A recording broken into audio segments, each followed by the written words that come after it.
தென்னாடுடைய சிவனே போற்றி, எந்நாட்டவர்க்கும் இறைவா போற்றி. வெற்றிவேல் முருகனுக்கு அரோகர. நீடாலி உலகத்து மறை நாளோடு ஐந்தென்று நிலை நிற்கவே பாடாத தவவாய்மை முனிராஜன் மாபாரதம் சொன்ன நாள் ஏடாக மாமேறு வெப்பாக அங்கோரு எழுத்தானிதன் கோடாக எழுதும் பிரானை பணிந்து அன்பு கோர்வாமரும்.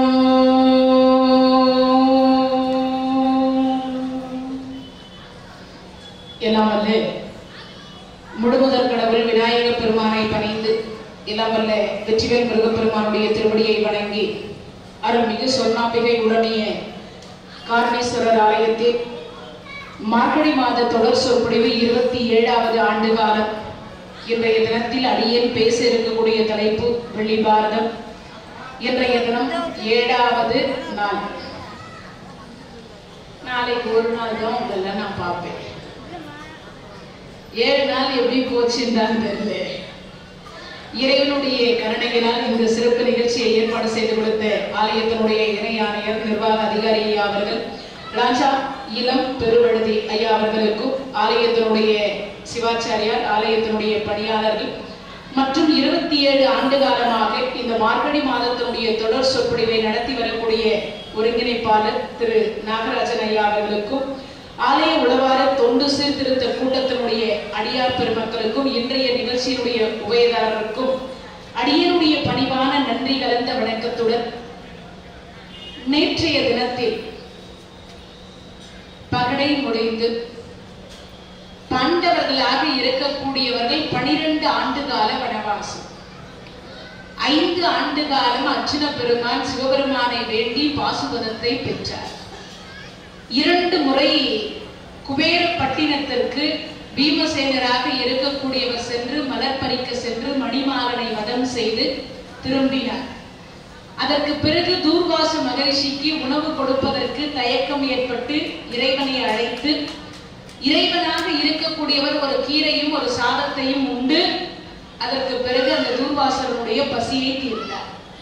பழம் பொருந்தல் சருக்கம் என்று சொல்லக்கூடிய அமித்ரேய முனிவருடைய பழத்தை அர்ஜுன பெருமான் திரௌபதி கேட்க அதை பறித்து கொடுக்க பிறகு அமித்ரேய முனிவரிடத்திலிருந்து சாபத்தை பெற வேண்டாம் என்பதற்காக அவரவர்கள் உண்மை சத்தியத்தை ஒழுக்கத்தை சொன்னீர்களானால் இருந்த இடத்தில் பழம் பொருந்தும் என்று சொல்லி இறைவன் சொல்ல 6 பேரும் அவர்களுடைய உள்ள கருத்தை சொல்லி இருந்த இடத்தில் பழம் போய் பொருந்துகிறது.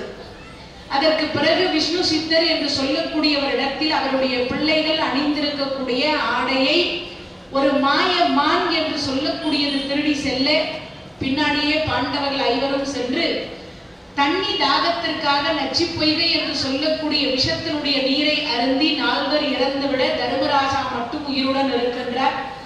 அதற்கு பிறகு காலமா முனிவரை வைத்து துரியோதனாக இருக்கக்கூடியவன் யாகம் வளர்த்து பாண்டவர்களை கொல்லும் பொருட்டு அனுப்பி அந்த காலமா முனிவர் அனுப்பிய பூதமாக இருக்கக்கூடியது பாண்டவர்கள் இறந்து இருக்கிறார்கள், பிணம் தின்னக்கூடிய கழுகு என்று என்னை நினைத்து அனுப்பினாயா காலமா முனிவா என்று சொல்லி யார் அனுப்பினாரோ அவரையே கொன்று தின்றுவிட்டு மீண்டும் அந்த யாகத்திற்குள் புகுந்து விட்டது. நச்சி பொய்கையில் இருந்து 1 கோடி கேள்வியை தர்மராஜா தெளிவு பெற்றதற்கு பிறகு போய் நச்சி பொய்கையை பார்க்கிறார். தம்பிமார்கள் 4 இறந்திருக்கிறார்கள், என்னால் தானே என் தம்பிமார்கள் உயிரை விட்டார்கள் என்று கருதி தர்மராஜாவாக இருக்கக்கூடியவர் அந்த நீரை எடுத்து அருந்துகிற பொழுது அசரீதியாக இருந்து யமதர்மராஜா 1 கோடி கேள்வி கேட்கிறார். கற்றது கையளவு கல்லாதது உலகளவு, நாம் இறக்கத்தான் போகிறோம். கற்றதை சில பேருக்கு சொல்லிட்டு இறக்கணும். அதனாலதான் தொட்டனை தூரும் மணற்கேணி மாந்தற்கு கட்டணை தூரும் அறிவு. தோண்ட தோண்ட தோண்ட இறைக்கிற கிணறு என்ன ஆகும்? சுரக்கும் வாங்க. இறைக்கிற கிணறு சுரக்கும். ஏன்? ஒரு குறிப்பிட்ட லெவல் வந்ததுக்கு அப்புறமா ரத்தத்தினால் நீர் ஊற்று வருது இல்ல, அந்த நீர் ஊற்று நின்று போயிடும். ஆனா நீங்க இறைச்சீங்கன்னா மறுபடியும் 3 நாள்ல பாத்தீங்கன்னா அந்த தண்ணி அந்த லெவல் வந்துடும். அது என்ன அர்த்தம்னா இறைக்கிற கிணறு தான் சுரக்கும் அப்படின்பா. ஏன் தாய் பால் கூட பார்த்தீங்கன்னா ஆரம்ப காலத்துல கொடுக்கிற பொழுது வராது, குழந்தை பிறந்த உடனே வராது. அந்த குழந்தை வாயை வைத்து சப்பிய பிறகுதான் அந்த குழந்தைக்கு தொடர்ந்து கொடுத்துட்டே இருந்ததுக்கு அப்புறம் தான் ஊரும் உடம்பு. அப்பனா என்ன அர்த்தம்? உடம்பில் இருக்கக்கூடிய ரத்தத்தை பிழிந்து கொடுக்கப்படுகிறது தான் பால். ஆனா அதே போல மாடு நடத்தி. அப்பனா என்ன அர்த்தம்?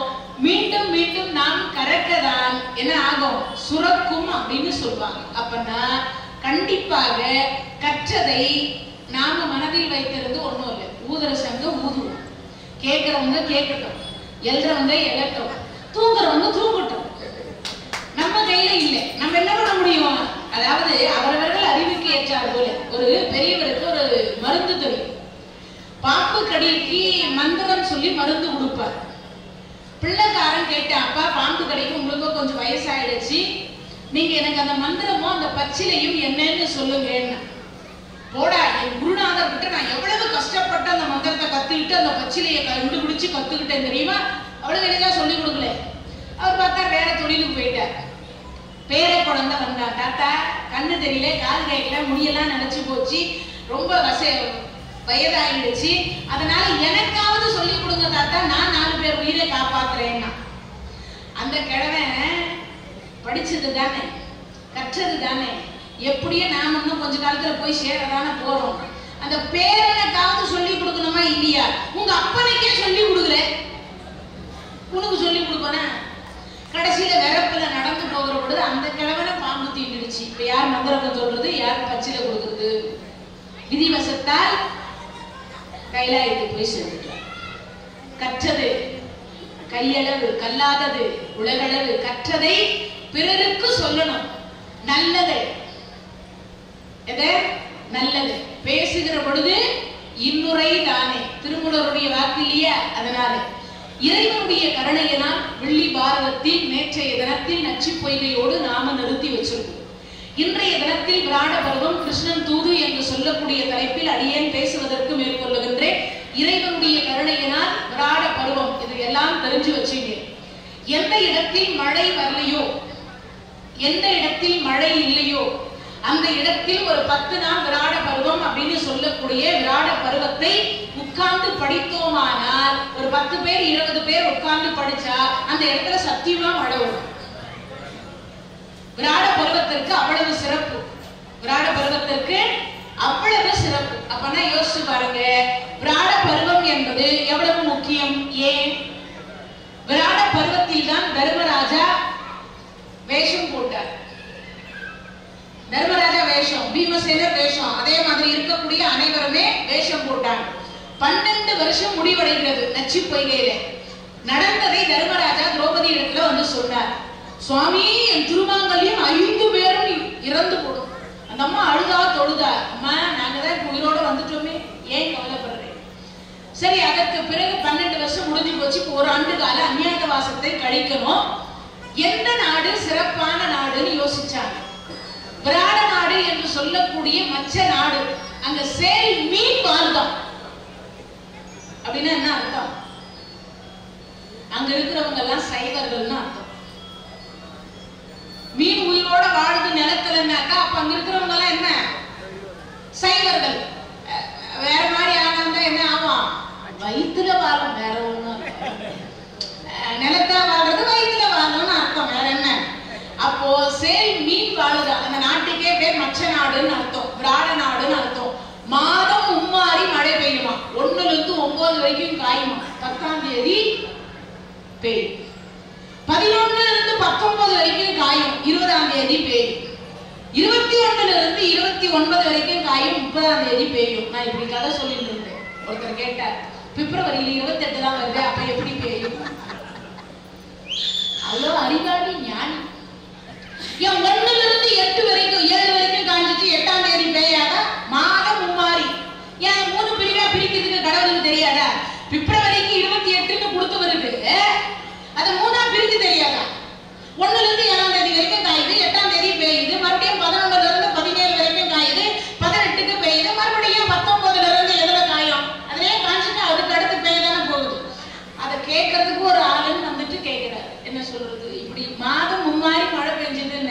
அது அவர் கிராஸ் கேள்வி கேட்கிறார். இறைவனுடைய கருணையினால் விராட நாட்டிற்கு செல்வம் என்று விஷ்ணு சித்தர் காலில் விழுந்து ஆசீர்வாதம் வாங்கிட்டு 6 பேரும் புறப்பட்டார். இப்ப 6 பேரும் புறப்பட்டு விராட நாட்டினுடைய எல்லை பகுதியை வந்து நின்னாங்க. அங்கு இருக்கக்கூடிய காளி கோயில், சரி, காளி கோயில் அப்படின்ற இடத்தில் வன்னிய மரம் இங்க எங்க இருக்குன்னு எனக்கு சரியா தெரியல. ஆனா திருவான்மையூர் தலத்தில் வந்து இங்க இருக்க பக்கத்துல தலவிருட்சம் அதுதானே, சரி, பேரு சௌந்தரேஸ்வரர், திரிபுர சுந்தரி, அந்த இடத்தில் இங்க வன்னிய மரம் இருக்கு. சரி, இந்த வன்னிய மரத்துக்குரிய ஷார்ட்டா ஒரு 2 நிமிஷத்துல சொல்லி முடிச்சிடுறேன். ஏன்னா தெரிஞ்சதை நான் மட்டும் வச்சுக்கிறது ஒண்ணும் இல்லை. நவராத்திரி டைமிங்ல குழந்தை இல்லாத தம்பதியர் நோட் பண்ணி வச்சுக்கோங்க. முடிஞ்சதுக்கு அப்புறம் வந்து கேட்காதீங்க. என்ன மறுபடியும் சொல்ல முடியாது இல்லையா, கதை பெருசு, அதனாலதான் திருப்பி சொல்லிடுறேன். வன்னிய மரம், அர்த்தநாரீஸ்வர மரம், அரச மரம் ஆண் மரம், வேப்ப மரம் பெண் மரம். அர்த்தநாரீஸ்வர மரம் என்று சொல்லக்கூடியது வன்னிய மரம். வன்னிய மரத்தினுடைய ஒரு இலையை எடுத்து விநாயகருக்கு வச்சா அப்பா அம்மா ஆசீர்வாதம் பண்றாங்கன்னு அர்த்தம். சிவனும் பார்வதியும் சேர்ந்த ஒரே ஒரு மரம் உலகத்தில் அர்த்தநாரீஸ்வர மரம், சிவலிங்க சொரூபத்தினுடைய மரம். ஏன்னா உங்களுக்கு புரியறதுக்காக சொல்றேன். கீழே இருக்கக்கூடிய ஆவுடை அம்பாள், மேல இருக்கக்கூடிய சிவலிங்கம் மட்டும்தான் சிவபெருமான். அதனால அர்த்தநாரீஸ்வர மரம் என்பது எது? வன்னிய மரம். வன்னிய மரம் தான் எல்லா திரௌபதி அம்மன் கோயிலுடைய தலவிருட்சம், தெரிஞ்சு வச்சுக்கணும். அதே மாதிரி அந்த வன்னிய மரம் என்பது 5000 வருஷமானாலும் பட்டு போகாது. அதுக்கு சாட்சி நம்ம திருவான்மையூர் மருதீஸ்வரர் கோயிலில் இருக்கக்கூடிய மரத்துக்கு வயசு 5000 வருஷம். வால்மீகி வாழ்ந்த காலத்தில் வைத்த மரம் அந்த மரம். ராமாயணம் பாடிய திருடராக இருந்து வால்மீகி முனிவராக இருக்கக்கூடிய பெருமான் அவர் பாடிய அருளி கொடுத்ததுதான் நமக்கு எது? ராமாயணம். ராமாயணம் நடக்கிறபடியே வால்மீகி இருந்தார். வால்மீகியினுடைய ஆசிரமத்துலதான் லவகுசர்கள் பிறந்தாங்க. அது முதல்ல தெரிஞ்சுக்கணும். எங்கன்றது ஒரு கேள்வி வரும். லவகுசர் வணங்கிய தலம் தான் கோயம்பேடு குருங்காலீஸ்வரர் தலம். இதையும் தெரிஞ்சு வச்சுங்க. ஒரு முறை எங்கேயாவது போய் அங்க வணங்கிட்டு வந்தீங்கன்னா இரட்டை குழந்தை பிறகுமா. பிள்ளை இல்லாதவங்களுக்கு கல்யாண தம்பதியர் அங்க போய் வேண்டி பிரார்த்தனை பண்ணாங்கன்னா இரட்டை குழந்தை பிறக்குமா. அப்படிப்பட்ட அருள் பாக்கியம் உடையவர் குருங்காலீஸ்வரர். அதுக்காக சொல்றேன், இறைவனுடைய கருணையினால் பிள்ளை பாக்கியம் இல்லாதவர்கள் நவராத்திரியின் பொழுது எந்த இடத்தில் வன்னிய மரம் இருக்கின்றதோ அந்த இடத்தில் சூரிய உதயம் ஆனதற்கு பிறகு ஒரு கற்பூரத்தை ஏற்றி வச்சுட்டு 9 முறை கணவனும் மனைவியும் வலம் வரணும். அப்போ பாண்டவர்களையும் திரௌபதி தேவியையும் வணங்கிட்டு அதற்கு பிறகு சிவபார்வதியை வணங்கி பிள்ளையாரையும் வணங்கினா இவர்கள்ல யாராவது ஒருவர் குழந்தையா வந்து பிறப்பாங்களா? பாண்டவர்கள் பிறக்கலாம், திரௌபதி பிறக்கலாம், சிவபார்வதி பிறக்கலாம், விநாயக பெருமான் பிறக்கலாம். அப்பேற்பட்ட வரம் கொடுக்கக்கூடிய ஒரு மரம் அப்படின்னா எல்லாரும் சொல்றீங்கல்ல, அரச மரம் சுத்துனா குழந்தை பிறக்கும்னு. அரச மரத்தை காட்டிலும் 1000 மடங்கு சிறந்த மரம் எது? அர்த்தநாரீஸ்வர மரமாக இருக்கக்கூடிய வன்னிய மரம். ஆனா அது எப்ப வேலை செய்யுன்றது மட்டும்தான் இம்பார்ட்டன்ட். நவராத்திரியில் 9 நாள் 10 நாள் வலம் வரணும். காலை மாலை சூரியன் அஸ்தமிப்பதற்கு முன்னதான் எந்த மரத்தையும் வலம் வரலாம். சூரியன் அஸ்தமித்த பிறகு எந்த மரத்தையும் இரவு நேரங்களில் வலம் வரக்கூடாது. ஆனா பெரும்பாலும் எல்லாம் என்ன பண்றாங்க, இரவு நேரத்திலையும் வலம் வர்றாங்க. அது முற்றிலும் தவறு அப்படிங்கிறதுக்காக. அதனால அந்த வன்னிய மரத்தில் தான் இப்ப பாண்டவர்கள் அவர்களுக்குரிய ஆயுதத்தை வைத்தார். தர்மராஜா ஒரு மந்திரம் சொன்னார். அந்த மந்திரம் சொன்ன உடனே அப்பா எல்லாரும் போய் பாருங்க. அர்ஜுனர் பார்த்தார், அது ஆயுதமாவே இருந்தது. நகுலர் பார்த்தார், ஆயுதமாவே இருந்தது. சகாதேவர் பார்த்தார், ஆயுதமாய் இருந்தது. தர்மரும் பார்த்தார், ஆயுதமாய் இருந்தது. பீமசேனர் எட்டி பார்த்தா பாம்பா தெரியுது. அவசரம் கொடுக்க இந்த கோபம் யாராவது திட்டாருன்னா ஒரு கோபம் வந்துடும். கோபம் வந்த உடனே வாட நான் வன்னிய மரத்துல ஆயுதம் வச்சுக்கிறேன், இப்போ உன்னை கொன்னாலும் கொண்டுடுவேன். ஏன் அவசரத்துக்கு வந்து ஆயுதம் இந்த 1 வருஷத்துக்குள்ள ஆயுதத்தை அவர் கையில எடுத்துட்டாருன்னா பாண்டவர்கள் இவர்கள் தான் என்பது உலகம் தெரிஞ்சிடும். அதனால பாண்டவர்களை தவிர மற்றவர்கள் கண்ணுக்கு இந்த 4 பேர் யார்? தர்மராஜா, அர்ஜுனர், நகுலர், சகாதேவர். இவங்க 4 பேர் கண்ணுக்கு அது ஆயுதமா தெரியும். மற்றவர்கள் கண்ணுக்கு அது அரவமாக தெரியும். அந்த மரத்துல வச்சுட்டாங்க. வன்னிய மரத்துல எப்படி வைக்கலாம்? மரத்துல எப்படி இருக்கும்? ஒரு குடும்பமே நடத்தலாம் வன்னிய மரத்தினுடைய பொந்துல. ஒரு குடும்பமே நடத்தலாம், கணவன் மனைவி 2 பிள்ளைங்க எல்லாம் இருக்கலாம். அந்த மரம் அவ்வளவு தொலைவி விடும், அவ்வளவு பெருசா இருக்கும், அவ்வளவு பொந்து இருக்கும் அதுக்குள்ள. அப்படிப்பட்ட ஒரு மரம்னா அது வன்னிய மரம். குடும்பம் நடத்துறதுக்கு தேவையான மரம்னா அது வன்னிய மரமா. அந்த காலத்துல இருந்து இந்த காலம் வரைக்கும் அப்படிப்பட்டது. இறைவனுடைய கருணையினால் இப்ப அங்க வச்சுட்டாங்க. தர்மராஜா கேட்கிறார், யார் யார் என்னென்ன வேஷத்தில் போவீர்கள்? ஒரு கேள்வி. சரி, இந்த அம்மா சொன்ன என்ன, அருங்குந்தல், நறுங்குந்தல், கருங்குந்தல், பெருங்குந்தல், விரிச்சுட்டா கூந்தலை. அந்த அம்மா முடிக்கல. ஒரு அம்மா விரிச்சதுக்கே 1 கோடி பேர் சேராக போறாங்க. ஆனா இப்ப இருக்கிற அம்மாங்க அத்தனை பேருமே விரிச்சுதான் இருக்குது. அதுக்கு எத்தனை பேர் மாறுவாங்கன்னு நமக்கே தெரியாது. கூந்தல் அலைவது போல குடும்பம் அலையுமா. அதனாலதான் கூந்தலை என்ன பண்ணோம், பின்னி ஒரு முடிச்சியாவது போடணும்பாங்க. இறைவனுடைய கருணையினால் அம்மா நீ என்னவா போற? விராடராஜனுடைய மனைவி சுதேத்தினை, அவளுக்கு நான் சந்தனம் இழைத்து கொடுப்பேன், பின்னல் பின்னுவேன், பூ தொடுத்து கொடுப்பேன், அந்த புறத்தில் இருப்பேன், என் பெயர் விருதசாரணி. சரி, டே அப்பா பீமா நீ என்ன பண்ணுவ? அண்ணா எனக்கு ஒரே ஒரு பிரச்சனை. என்னடா பிரச்சனை? சாப்பாடுதான் பெரிய பிரச்சனை. எனக்கு சாப்பாடுன்னா பிரச்சனை. இப்ப சாப்பாடு பிரச்சனையா இருந்தா என்ன பண்றது? அவரு பலாயனன் என்ற நாமத்தோடு சமையல்காரனாக நான் போவேன் என்று சொன்னார். சரி, அப்படி போகிற பொழுது அவர் போறேன்னார். சரி, அடுத்த அர்ஜுனா நீ என்ன? ஊர்வசியினுடைய சாபத்தை ஏற்று நான் வேடியா போறேன். ஏன்? சுத்த ஆண் மகன் அவர் ஒருவர். 3 பேர் தான் மகாபாரத காலத்தில் 32 லட்சணங்கள் பொருந்திய சுத்த ஆண் மகன். அதுல ஒன்று கிருஷ்ணர், இன்னொன்று அர்ஜுனர், இன்னொன்று அரவான். இவங்க 3 பேர் தான் சுத்த 32 லட்சணங்கள் பொருந்திய ஆண் மகன்கள். இப்போ இவர் அதனால ஆண் மகனா இருந்தனால எதிர் ரோமம் படைச்சவர். அதனால யாருனால சட்டுன்னு கண்டுபிடிச்சாங்க இவர் தான் அர்ஜுனர். அதனால இவர் என்ன பண்ணாருன்னா, நானு பேடி வேஷம் போட்டு இவ்வளவு தொலைவு ஜாக்கெட் போட்ட யாராலையும் கண்டுபிடிக்க முடியாது. சுதேட்டியினுடைய மகளாக இருக்கக்கூடியவர் அங்க ஒரு பெண் இருக்கிறார், குழந்தை இருக்கா, விராடராஜனுடைய மகள். அவளுக்கு நான் கல்வி கற்றுக் கொடுக்க, நாட்டியம் கற்றுக் கொடுக்கிறேன் அப்படின்னு சொல்லிட்டார். நாட்டியம் போய் கற்றுக் கொடுக்கறதுக்கு அங்க போயிட்டார். சரி, அடுத்து என்ன பார்த்தீங்க? இவர் நாட்டியம் கற்றுக் கொடுக்கிறேன்றார். நகுலர் சொல்றார், நான் குதிரையை காப்பாற்றக்கூடியவராக இருக்கின்றேன். அடுத்து இவர் யார்? சகாதேவர் சொல்றார், நான் பசுக்களை காப்பாற்றக்கூடியவனாக நான் செல்கிறேன். அவங்க ஒரு பேரு. இப்ப தர்மராஜா பொய் சொல்ல மாட்டார். அவர் என்ன வேஷம் போடுறது? அந்தனர் வேஷம் போட்டார். அவர் 4 வேதம் படிச்சவர், அதனால அந்தனர் வேஷம் போட்டார். நான் விராடராஜனுக்கு கங்கை பட்டர் என்கின்ற நாமத்தோடு பட்டாச்சாரியாக போறேன். எதை பார்த்து சொல்றது? பஞ்சாங்கம் பார்த்து சொல்ல, நாள் பார்த்து சொல்ல, அவருக்கு நல்லது கெட்டது சொல்ல, யாகம் வளர்ப்பதற்கு மந்திரம் சொல்ல, அவர் பக்கத்திலேயே இருந்து. ஏன்னா அவரால் வேலை செய்ய முடியாது. அவர் இதுவரைக்கும் எந்த நாட்டின் மீதும் போர் தொடுத்தது கிடையாது. 4 தம்பிங்க தான் போவாங்க எங்க போறதா இருந்தாலும். சிம்மாசனத்தோட சரி, தர்மத்தை சொல்லுவதோடு சரி. அதனால சொல்லிட்டார். இப்போ முதல்ல போனார் தர்மராஜா. ஏன்னா அவர்தான பெரியவர். விராடராஜன் இடத்துல போகிறார். போன உடனே சொன்னார், ஐயா வணக்கம், வாங்க அந்தனரே, பார்ப்பதற்கு இவ்வளவு அழகா இருக்கிறீங்க. உங்க பேரு கங்கை பட்டர். ஓ அப்படியா, சரி. எந்த நாட்டுல இருந்து வரீங்க? இல்ல, இங்க ஒரு பட்டாச்சாரியார் தேவைன்னு பேப்பர்ல விளம்பரம் பார்த்தேன். ஆனா இப்பெல்லாம் விளம்பரம் கொடுக்குறாங்க. அவர் அந்த மாதிரி விளம்பரம் பார்த்தேன். அதனால அந்த நாட்டுல பட்டாச்சாரியார் தேவை, அதனால நான் வந்திருக்கேன். ஆமா, இதுக்கு முன்னாடி எந்த நாட்டுல வேலை செஞ்சீங்க? இந்திர பிரசத்துல தருமருக்கு பக்கத்துல நானே தருமன். தருமனே நான். ஏன்னா இவருக்கு பொய் சொல்ல தெரியாது, இவர் பொய்யும் சொல்லக்கூடாது. அதனால இவர் சொல்லிட்டார், தருமனுக்கு பக்கத்தில் இருந்தேன் நானே தருமன், தருமனே நான். ஓ தர்மராஜா கங்கை பட்டர், அப்படியா? இடம். அடுத்து அந்த காளி கோயில் இருந்தது, அந்த எண்ணெயெல்லாம் எடுத்து வேட்டையில பூசிக்கினார். அவர் ஐட்டுக்கு 4 கரண்டி எடுத்து தோல்ல வச்சுக்கினார். அந்த கொம்பு ஒண்ணு வச்சுக்கினார். சமையல்கார வேஷம் போட்டு நேரா போனார். அங்க போன உடனே விராடராஜனை வணங்கல, பக்கத்துல இருக்கிற கங்கை பட்டாச்சாரியரை வணங்குறார். ஐயா வணக்கம், என் பெயர் பலாயன்.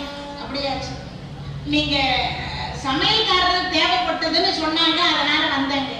ஓ அப்படியா, நல்லா சமைப்பியா? நல்லா சமைப்பேன். அப்படியா, சரி என்னென்ன செய்வேன்? எல்லாம் செய்வேங்க. ஒரு நாள் நீங்க டெஸ்ட்டுக்கு வேணா என்ன வச்சு சமைச்சு பாருங்க. ஒரு நாள் அங்க அங்க இருந்து சமைச்சு கொடுத்தாரு. ஆஹா, திருப்பதி லட்டு கூட கொஞ்சம் ஒரு மாதிரியா இருக்கு. ஏன்னா இப்பெல்லாம் கல்கண்டு தான் கொடுக்குறாங்க, ஒரு முந்திரியை கூட காணும். பரவாயில்ல, அதை விட சுவையாகவே இருக்கு. சரி, உனக்கு என்னென்ன சமைக்க தெரியும்? எல்லாம் தெரியும்னா. சரி, முடிச்ச உடனே சமைச்சு கொடுத்தா, சாப்பிட்டு முடிச்சார். சரி, நீ போய் சமையல்காரனா இரு. தலைமை சமையல்காரர் இவர் தான். சரி, அடுத்து அர்ஜுன பெருமான் நாட்டிய வேஷத்தை போட்டு, பெண் வேஷம் போட்டு, அருங்குந்தல் நறுங்குந்தல் பெருங்குந்தல் இருந்தது பாருங்க, அந்த மாதிரி ஜவுரி வச்சு பின்னல் வச்சு ஊர்வசி சாபத்தை கொடு. அந்த ஒரு வருஷம் சாபத்தை ஏற்று பெண்ணாக மாறி நாட்டியக்காரியாக வந்துட்டார். எங்க விராடராஜன் சுதேட்டியினுடைய மகள் ஒருத்தி இருந்தார். அந்த மகளுக்கு இங்க வந்துட்டாரு. அப்போ அந்த வந்த உடனே அங்க இவர் செட்டில் ஆயிட்டார். அடுத்து குதிரையினுடைய சுழி பார்ப்பதாக தந்திரிபாலன் என்கின்ற நாமத்தோட நகரர் வந்துட்டார். இப்போ இவர் ஒரு பேர் எடுத்து கொண்டு சகாதேவரம் அங்க வந்துடுறார். 5 பேர் வந்துட்டார். ஆனா இவங்க எல்லாரையும் கண்டுபிடிப்பது அவ்வளவு எளிதா கண்டுபிடிக்க முடியாது. இவங்க எல்லாம் வேஷம் போடலாம். ஆனா திரௌபதி நெருப்பில் பிறந்தவர், அவளை வேஷம் போடுறதுக்கெல்லாம் எதுவும் பண்ணவே முடியாது. அதனால அந்த புறத்து பின்வாசல் வழியா அந்த அம்மா வந்தா. வந்தவ சுதேட்டினையே வணங்குற. அம்மா, என் பெயர் வண்ண மகள், விருதசாரணின்னு பேரு. என்ன 5 கந்தர்வர்கள் காப்பாத்துறாங்க. நான் ஆண்கள் இருக்கிற பக்கம் தலை வச்சு கூட படுக்க மாட்டேன். ஏன்? அவ்வளவு அழகு, அவ்வளவு அழகு. கருப்பா இருப்பா, அவ்வளவு கலையா இருப்பா. கூந்தல் அவ்வளவு அழகா இருக்கும். அவள் மேடையை பார்த்தா அடுத்த வினாடி எந்த ஆண்மகனும் அவளை விரும்பாதவர்கள் ஒருத்தரும் இருக்க மாட்டாங்க. 1 கோடி அரசர் தோற்றவர் தானே, அத்தனை பேரும் தோற்றவங்க தானே வில் விளைப்புல. அதனால அவ்வளவு அழகாக இருக்கக்கூடியவர். இவளை யார் பார்த்தாலும் வேண்டான்னு தான் சொல்லுவாங்க. அதனால சுதேட்டினை இப்ப பார்த்தா, அம்மா, எங்க வீட்டுக்காரர் கொஞ்சம் பெண்ணை பார்த்தாவே சபலமுடையவர். அதுவும் நீ இவ்வளவு அழகா இருக்கிற, உன்னை போய் நான் வேலைக்கு வச்சேன்னா நான் வேலைக்காரி ஆயிட்டேன், நீ வீட்டுக்காரி ஆயிட்டேன். ஏன்னா பெரும்பாலான இடத்துல அதானே நடக்குது. அதனால அந்த அது அப்பவே இருக்குது பாருங்க. எப்போ பாரத காலத்திலேயே இருக்கு. அந்த அம்மா சொல்லிட்டேன், வேண்டாம், நீ வேற வேலை இடத்துல பாரு. இந்த அம்மா இப்ப கணவன்மார்கள் 5 பேர் அங்க வேலை செய்யறாங்க.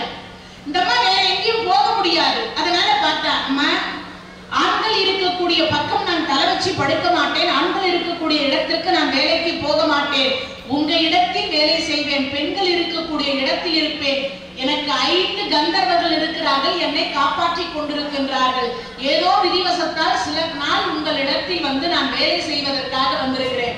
நல்ல சந்தனம் இணைச்சி கொடுப்பேன், பூக்களை விதவிதமா தொடுத்து கொடுப்பேன். அதே போல கூந்தலை பலவிதமாக நான் பின்னல் போடுவேன். அதே போல புருவத்தை வில் மாதிரி வளைப்பேன். உங்க முகத்தை அழகுபடுத்துவேன். உங்கள் ஆடை ஆபரணங்களை எல்லாம் நான் கையிலேயே செய்து கொடுப்பேன். உங்களை அழகாக அழகுபடுத்துவேன். முதல்ல பியூட்டி பார்லர் வச்ச அம்மா யார் தெரியுமா? திரௌபதி. நீங்க எல்லாம் நினைக்கிறீங்க இப்பதான் பியூட்டி பார்லர் வந்துச்சுன்னு. பாரத காலத்திலே பியூட்டி பார்லர் வந்துருச்சு. அதுக்கு முன்னாடியே வந்துருச்சு பியூட்டி பார்லர். எப்போ? கதை கேட்டீங்க தானே? எப்பன்னு யாராவது சொல்லுங்க பாப்போம். பரவாயில்ல, பிரில்லியண்டா இருக்கிறாங்கப்பா. நலாயினி தான் முதல்ல பியூட்டி பார்லர். இப்ப அதுலயும் அந்த ஜென்மத்திலேயே வச்சு இப்ப இந்த ஜென்மத்துல வைக்க மாட்டாளா? வீட்டுக்கார அளவுபடுத்தி பலான வீட்டுக்கு கூட்டு போனால அப்ப முதல்ல பியூட்டி பார்லர் யார் வச்சது? முன் ஜென்மத்துல நலாயினி, இந்த ஜென்மத்துல திரௌபதி. இப்ப அந்த திரௌபதியாக இருக்கிறவ அவளு சரி அப்படியே அந்த பக்கம் தலை வச்சு கூட படுக்க மாட்டேன். அது மட்டும் இல்ல, என்னை யாராவது விரும்பினா ஆண்கள் 5 கந்தர்வர்கள் அவர்களை கொன்னுடுவாங்க. அதனால என்னை யாரும் விரும்ப மாட்டாங்க. அதையும் சொல்லிட்டாங்க. அப்படியா? சரி. இப்ப இந்த இடத்துல இவங்க தங்கி வேலை செய்யறாங்க. அப்படி வேலை செய்து சில காலம் போய் கொண்டிருக்கு. துரியோதனாக இருக்கக்கூடியவன் எப்படியாவது பாண்டவர்களை கண்டுபிடிக்க வேண்டும் என்பதற்காக 1 கோடி ஒற்றர்களை அனுப்பினான். எவ்வளவு? 1 கோடி ஒற்றர்களை அனுப்பினான். நாடு ஃபுல்லா தேடினான். எல்லா நாட்டுக்கும் ஆளு அனுப்புறான். எந்த நாட்டுல பாண்டவர்கள் இருக்கிறாங்க கண்டுபிடியும். எல்லாரும் திரும்பிதான் வந்தாங்க. எந்த நாட்டிலும் கண்டுபிடிக்க முடியல. அப்படி கண்டுபிடிக்க முடியாத பொழுது அப்பதான் கீசகன் என்று சொல்லக்கூடியவன் சுதேட்டியினுடைய தம்பி. அந்த சுதேந்தியனுடைய தம்பியாக இருக்கக்கூடியவன் ஒரு நாள் பார்த்தீங்கன்னா அக்காவை பார்க்கலான்னு வந்தா அந்த புறத்துக்கு திரௌபதியை பார்த்துட்டான். பார்த்த அடுத்த வினாடி மன்னமகள் இவ்வளவு அழகா இருக்காளே, இதுக்கு முன்னாடி நாம இப்போ பார்த்ததே இல்லையே. அக்கா யாரவே? அப்பா இங்க நிக்காதே, முதல்ல போ.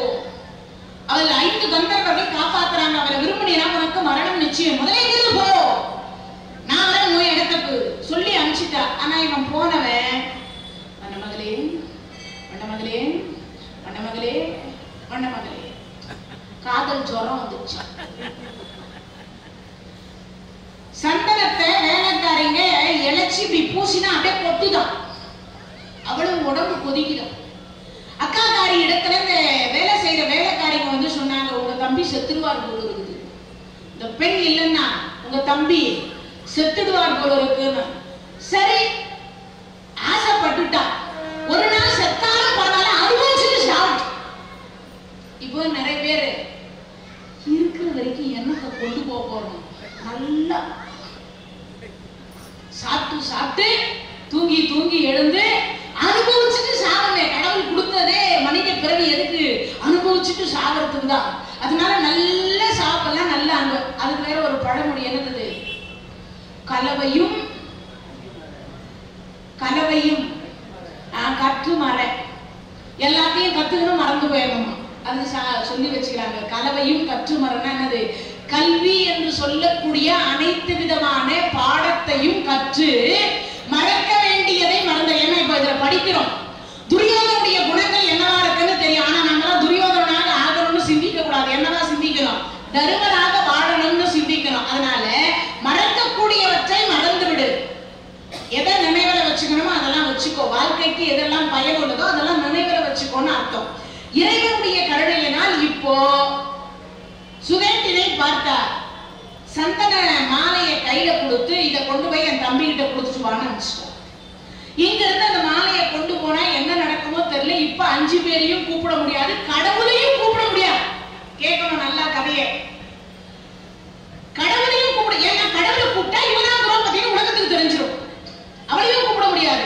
இப்ப கடவுளையும் கூப்பிட முடியாது. கணவன்மார்கள் 5 பேரும் வர முடியாது. என்ன செய்வான் அம்மா?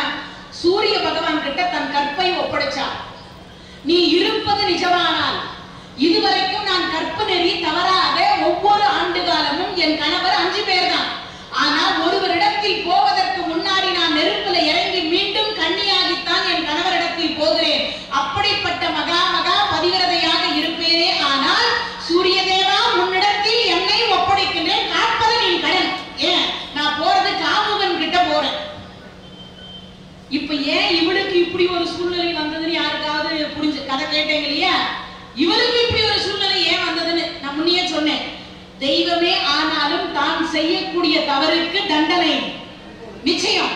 இப்ப இவரும் தெய்வம் தான், ஆனா இவளுக்கு இப்ப இந்த தண்டனை கொடுத்தது ஏன்? நேற்றுக்கு தான் அந்த கதை சொன்னேன். 5 புலன்களுக்கு 5 கணவரை கொடுத்திருந்தும் 6வதா என் மனம் ஒருவனை விரும்பியது பழம் பொருந்துதல் சருக்கத்தில் சொன்னா அல்லவா? இப்ப 6வதா ஒருத்தனை விரும்ப வச்சுட்டார் கடவுள். இப்போ உன் கற்பனை எப்படி காப்பாற்ற பாக்கலாம்?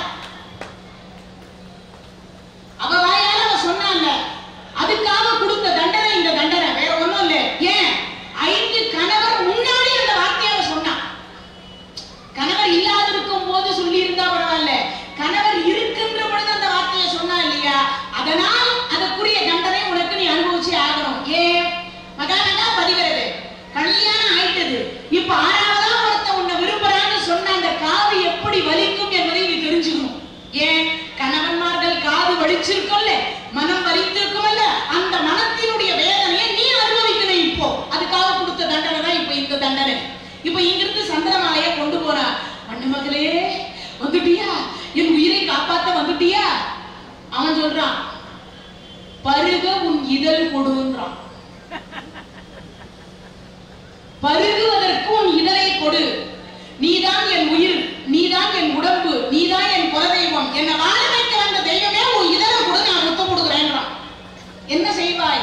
இந்தமா பார்த்தா, அப்பா எனக்கு ஏற்கனவே கல்யாணம் ஆயிடுச்சு, 5 கண்டவர்கள் என்னை காப்பாற்றி கொண்டிருக்கிறார்கள், ஏதோ உங்க அக்கா உனக்கு உடம்பு சரியில்லைன்னு சொன்னதற்காக நான் இங்க கொண்டு வந்தேன், அதெல்லாம் கிடக்குற, நீ மட்டும் ஊன்னு சொல்லு, எங்க அக்காவுக்கு நீ வேலைக்காரியா இருக்கல்ல,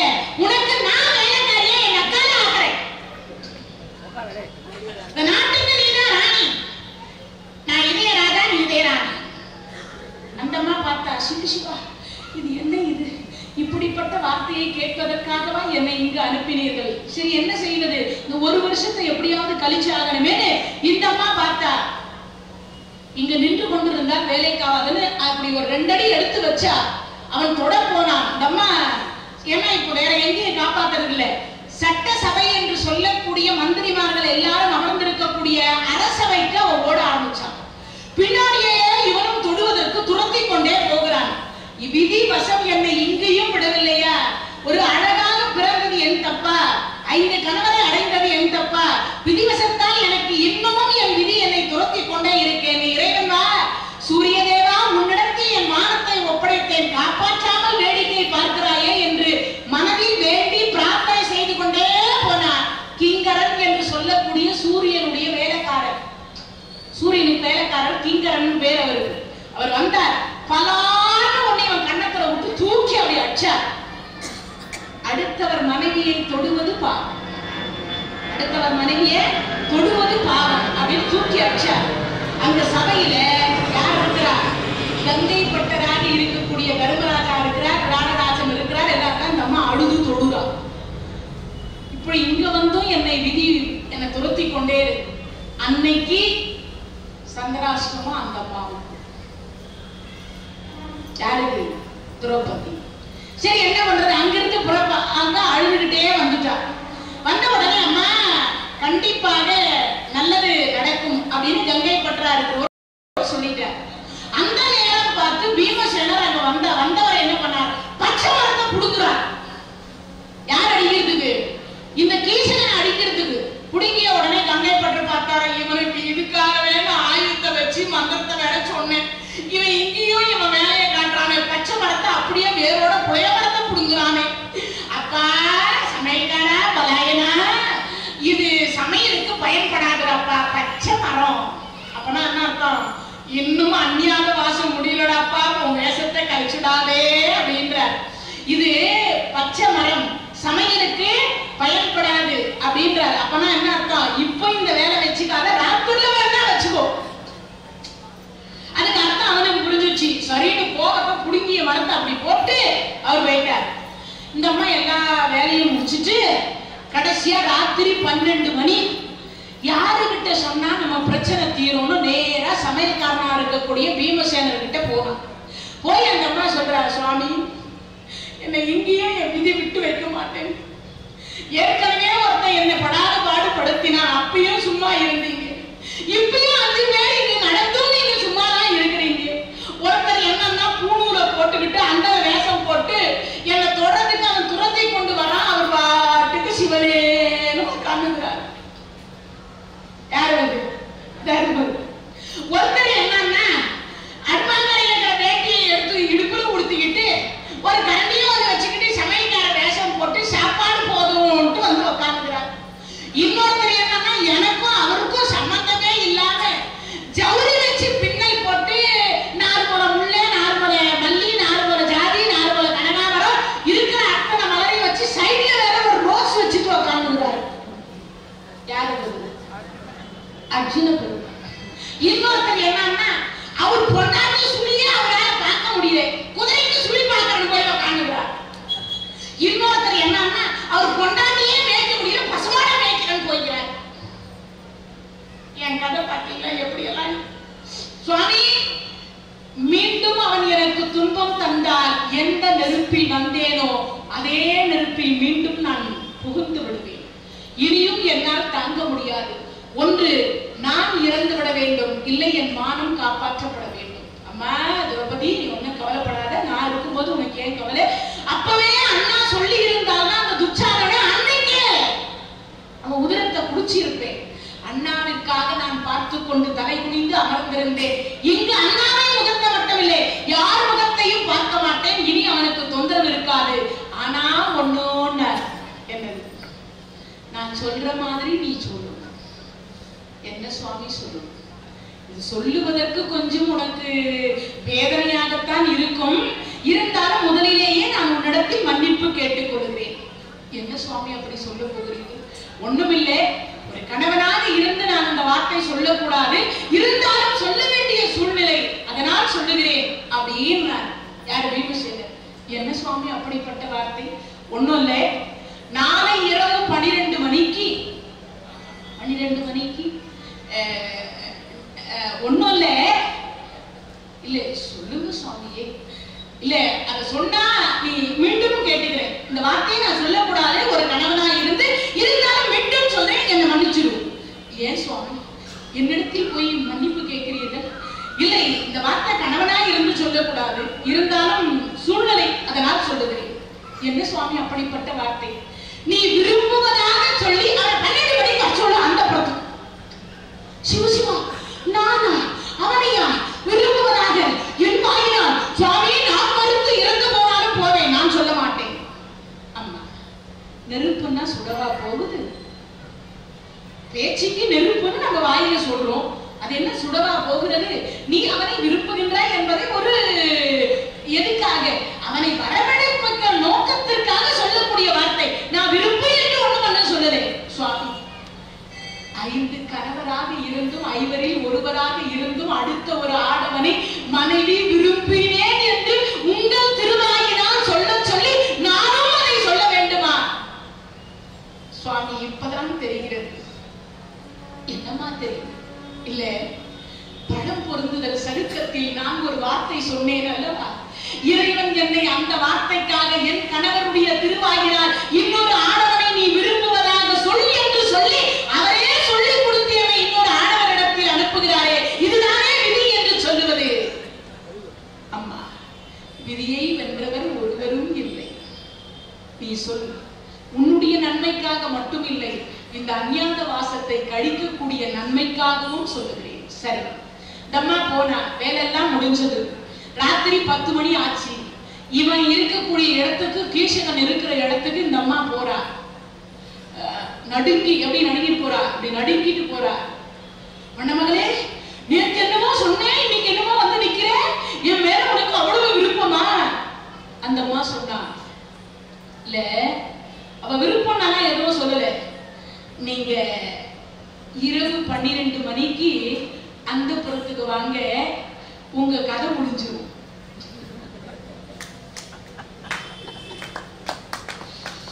இரவு 12 மணிக்கு வாங்க, உங்க கதை முடிஞ்சிடும்.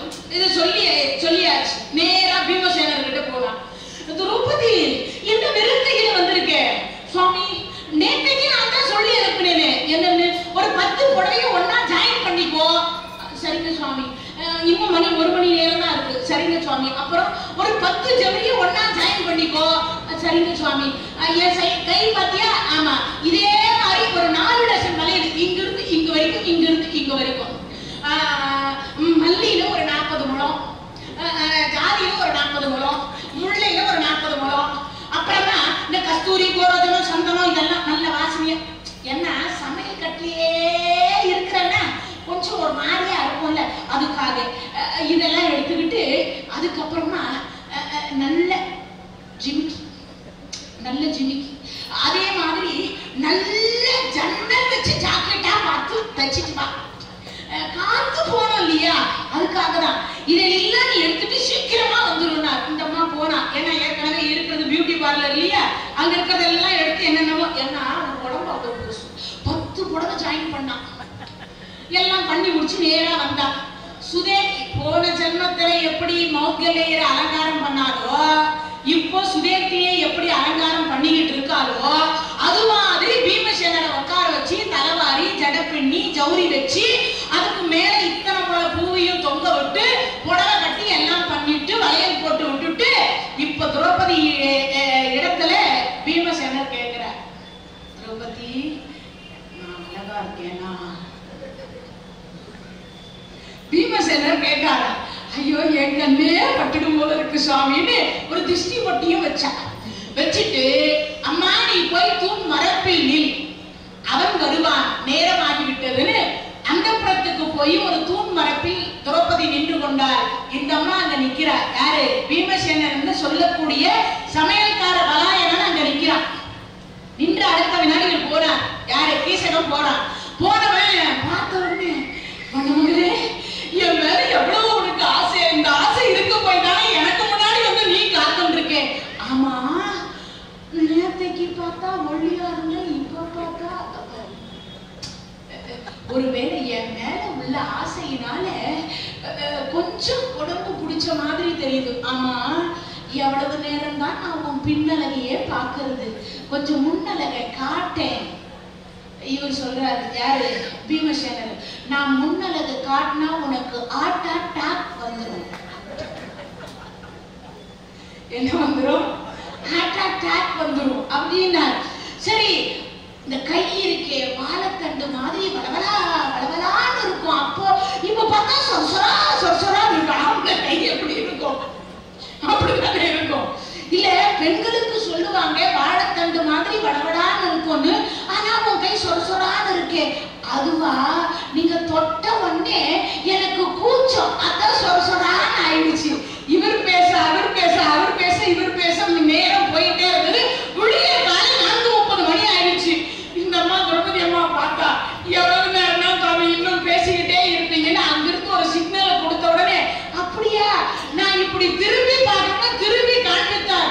சமையல்காரா நீங்க தான் இங்க. நான் ஏண்டா அடுத்தவன் பொண்டாட்டிய பார்த்தா ஒண்ணு அம்மாவா பார்க்கணும், அக்கா தங்கையா பார்க்கணும்.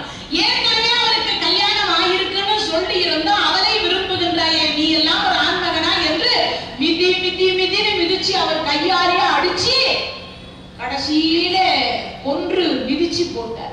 கரெக்டா சூரியன் உதயமாகவும் இங்கு கொன்று குவிக்கவும் சரியா. ஒரு பக்கம் உபகீசகர்கள் என்று சொல்லக்கூடியவர்கள் 104 பேர். ஒருத்தர் செத்துட்டான், இன்னும் 103 பேர். அண்ணனை காணவேன்னு தேடிட்டு வந்தவங்க அவனுங்க பார்த்தானுங்க, கந்தர்வர்கள் யாரோ கொன்று இருக்கிறார்கள். இது முழுக்க முழுக்க காரணம் மிருகசாரணி மன்னமகள் தான். அவரை கூட்டிட்டு வந்து நெருப்புல அண்ணனோட சேர்த்து எரிப்போம், அப்பதான் அண்ணாவினுடைய ஆத்மா சாந்தி அடையும் தூக்கிட்டு வந்துட்டாங்க திரௌபதியை. சுவாமி என்னை காப்பாத்துங்கோன்னா போனவர், என்னது இது கீசகனை தான் கொண்டுட்டோமே, இன்னும் யாரு பார்த்தா உபகீசர்கள் 103 பேர் வந்தார். அத்தனை பேரையும் அடிச்சு கொன்னுட்டு பொழுது விடிவதற்குள்ள அத்தனை பேரும் இறந்து போனாங்க. திரௌபதி அந்த இடத்துக்கு போயிட்டா, இவர் சமையல்கார இடத்துக்கு போயிட்டார்.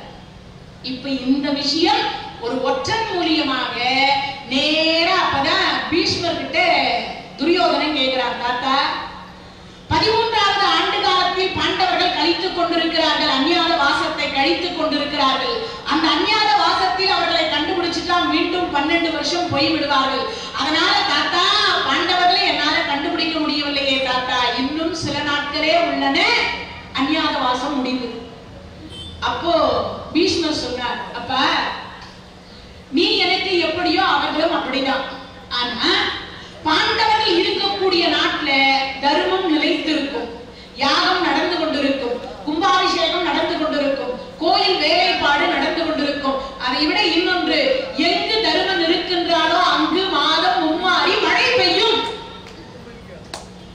சொன்ன அடுத்த வினாடி பார்த்தார். அப்போ இது சொல்ற பொழுது அந்த ஒற்றன் அங்க நுழைஞ்ச உடனே, அப்படி ஒரு நாட்டை நான் பார்த்தேன். எந்த நாடு? கிராட நாடு. அந்த நாட்டுல ஒரு பெண்ணுக்காக யாரோ 5 கந்தர்வர்கள் 104 பேர் கீசகர்களை கொன்று விட்டார்கள் அப்படியே நாங்க சொல்லி அடுத்த வினாடி பார்த்தா துரியோதன அப்ப பாண்டவர்களாகத்தான் இருக்க முடியும்னு மாடுபிடி சண்டை என்று சொல்லக்கூடிய 2 மாடுபிடி சண்டையை அங்கு நடத்தினாங்க. அந்த மாடுபிடி சண்டையில் அதாவது இந்த விராடராஜனுடைய பையன், சின்ன பையன், ஒரு பக்கம் திரிகர்ப்பனை அனுப்புறாங்க, ஒரு பக்கம் விராடராஜனுடைய மகனை அனுப்புறாங்க. சுவேதன் என்று சொல்லக்கூடியவன் அவனுடைய பெயர். அவனை அனுப்பி வச்சு கடைசியில பார்த்தீங்கன்னா அவன் தேர் ஓட்ட அர்ஜுன பெருமான் அவர்களை 2 முறை துரத்தி அடிக்கின்றார். கடைசி முறையாக இந்த பேடியனுடைய வேஷத்தில் இருக்கிறார் இல்லையா, விராடராஜனுடைய மகளாக இருக்கக்கூடியவரை அவள் பொம்மை வச்சு நிற்பார். துரியோதன மாதிரி, கர்ணன் மாதிரி, திருதராஷ்டிரர் மாதிரி, எல்லாரையும் மாறி அந்த பொம்மைக்கு துணி கேட்பார்.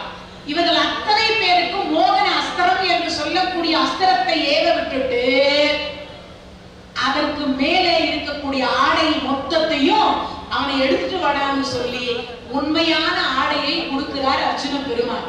ஆனா அவன் தேர் ஓட்டுகிற பொழுது அவன் முதல்ல திருப்பி வந்துடுறான், நான் இவர்கள் அத்தனை பேரை என்னால வெல்ல முடியாதுன்னு. அப்போ அப்பா நான் சொல்லக்கூடிய சுடுகாட்டுக்கு போ, அந்த இடத்தில் இருக்கக்கூடிய ஆயுதத்தை அர்ஜுன பெருமான் எடுக்கிறார். அப்பதான் அவனிடத்துல விராடராஜனுடைய மகனாக இருக்கக்கூடியவனிடத்தில் மட்டும் உண்மையை சொல்றார். நான் தான் அர்ஜுனன், கங்கைப்பட்டராக இருக்கக்கூடியவர் தர்மராஜா. இன்றோடு 13 ஆண்டு காலம் முடியக்கூடிய தருவாயில் இருக்கின்றது. அதனால் அண்ணா வெளிப்படாம நான் வெளிப்படக்கூடாது. அதனால நாளைக்கு இந்த விஷயத்தை சொல், அதுவரைக்கும் யாரிடத்திலையும் சொல்லாதேன்னுறார். அதே போல அவனும் சொல்லாம நேரடியா போறான். பகடையாட்டம் ஆடிக்கொண்டிருக்கிற பொழுது ராஜராஜா உன் மகன் வெற்றி பெற்று விட்டான், கௌரவர் கரைன்றான். இத போய் ஒரு வீரன் சொன்னான். கையில வச்சிருந்த காய் இருந்தது, பகடையாடுற காய் இருந்தது. அப்ப கங்கைப்பட்டராக இருக்கக்கூடிய தர்மராஜா ஒரு வார்த்தை சொன்னார். உன் பையன் வென்றிருக்க மாட்டான், தேர் ஓட்டியாக போன வேடியாக இருக்கக்கூடியவன் வென்றிருப்பான். பாவி, இருக்கிறது ஏன் நாடு, சாப்பிடுறது ஏன் சாப்பாடு, கட்டுறது ஏன் வேட்டி, வேடிக்கு நீ சப்போர்ட் பண்றியான்னு கையில வச்சிருந்த காயை தூக்கி தர்மராஜா மேல அடிச்சார். அடிச்ச அடுத்த வினாடி இந்த நெத்தி போட்டுல காயம் பட்டு உதிரம் கீழே சொட்ட ஆரம்பிக்கிறதுக்குள்ள திரௌபதி ஓடி தன் முன்னாடியில துடைச்சிடுறார். துடைச்ச அடுத்த வினாடி விராடராஜன் கை கால்லாம் உதிரில் எடுத்து விட்டது. உடனே சொன்னார், அம்மா ஏன் அவர் நெத்தியில் இருக்கிற உதிரத்தை துடைத்தாய்? ஐயா, இது தர்மராஜாவுக்கு சமமான உதிரம்.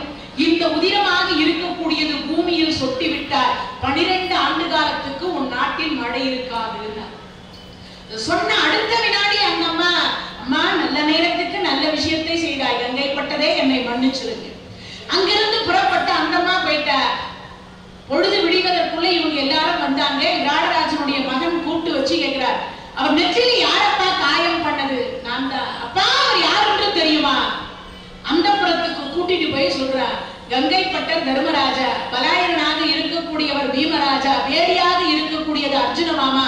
அதற்கு பிறகு இங்க குதிரை மேய்க்கக்கூடியவர் நகுலர், பசுவை காப்பாற்றி கொண்டிருக்கக்கூடியவர் சகாதேவர், வண்ணமகளாக இருக்கக்கூடியது அத்தை திரௌபதி. பொழுது விடிஞ்சதும் ஓடோடி விராடராஜன் காலில் விழுந்துட்டார். தருமரே, இந்த நாடு உங்களது, நீங்க என்று தெரியாமல் உங்களை நேற்றைய தினத்தில் நான் அடித்து விட்டேன், என்னை மன்னிச்சிருக்கோம். உடனே அடுத்த வினாடி அபிமன்யுவுக்கு அங்க இருக்கக்கூடிய பெண்ணை மனம் பேசுறாங்க. விராடராஜனுடைய பெண்ணை மனம் பேசுறாங்க. அர்ஜுனருக்கு தான் முதல்ல கொடுப்பதாக சொன்னாங்க. ஆனா அர்ஜுனருக்கு கொடுக்கல.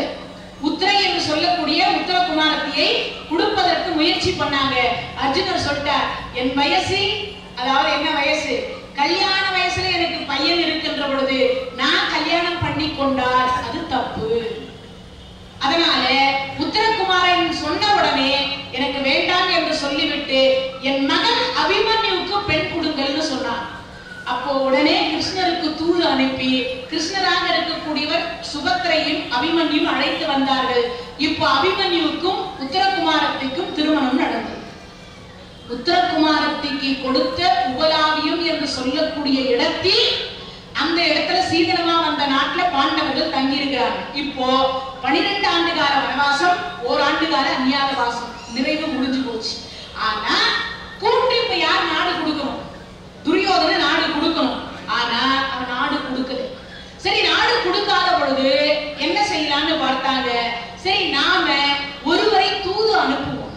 சஞ்சய முனிவர், அதாவது பார்த்தீங்கன்னா உலக முனிவர் என்று சொல்லக்கூடியவர் திரௌபதியினுடைய அப்பா துருபத ராஜாவினுடைய புரோகிதர்னு பேர். அவரு அவங்க நாட்டில் இருக்கக்கூடிய புரோகிதர். அவரை விட்டு தூது அனுப்பினார்.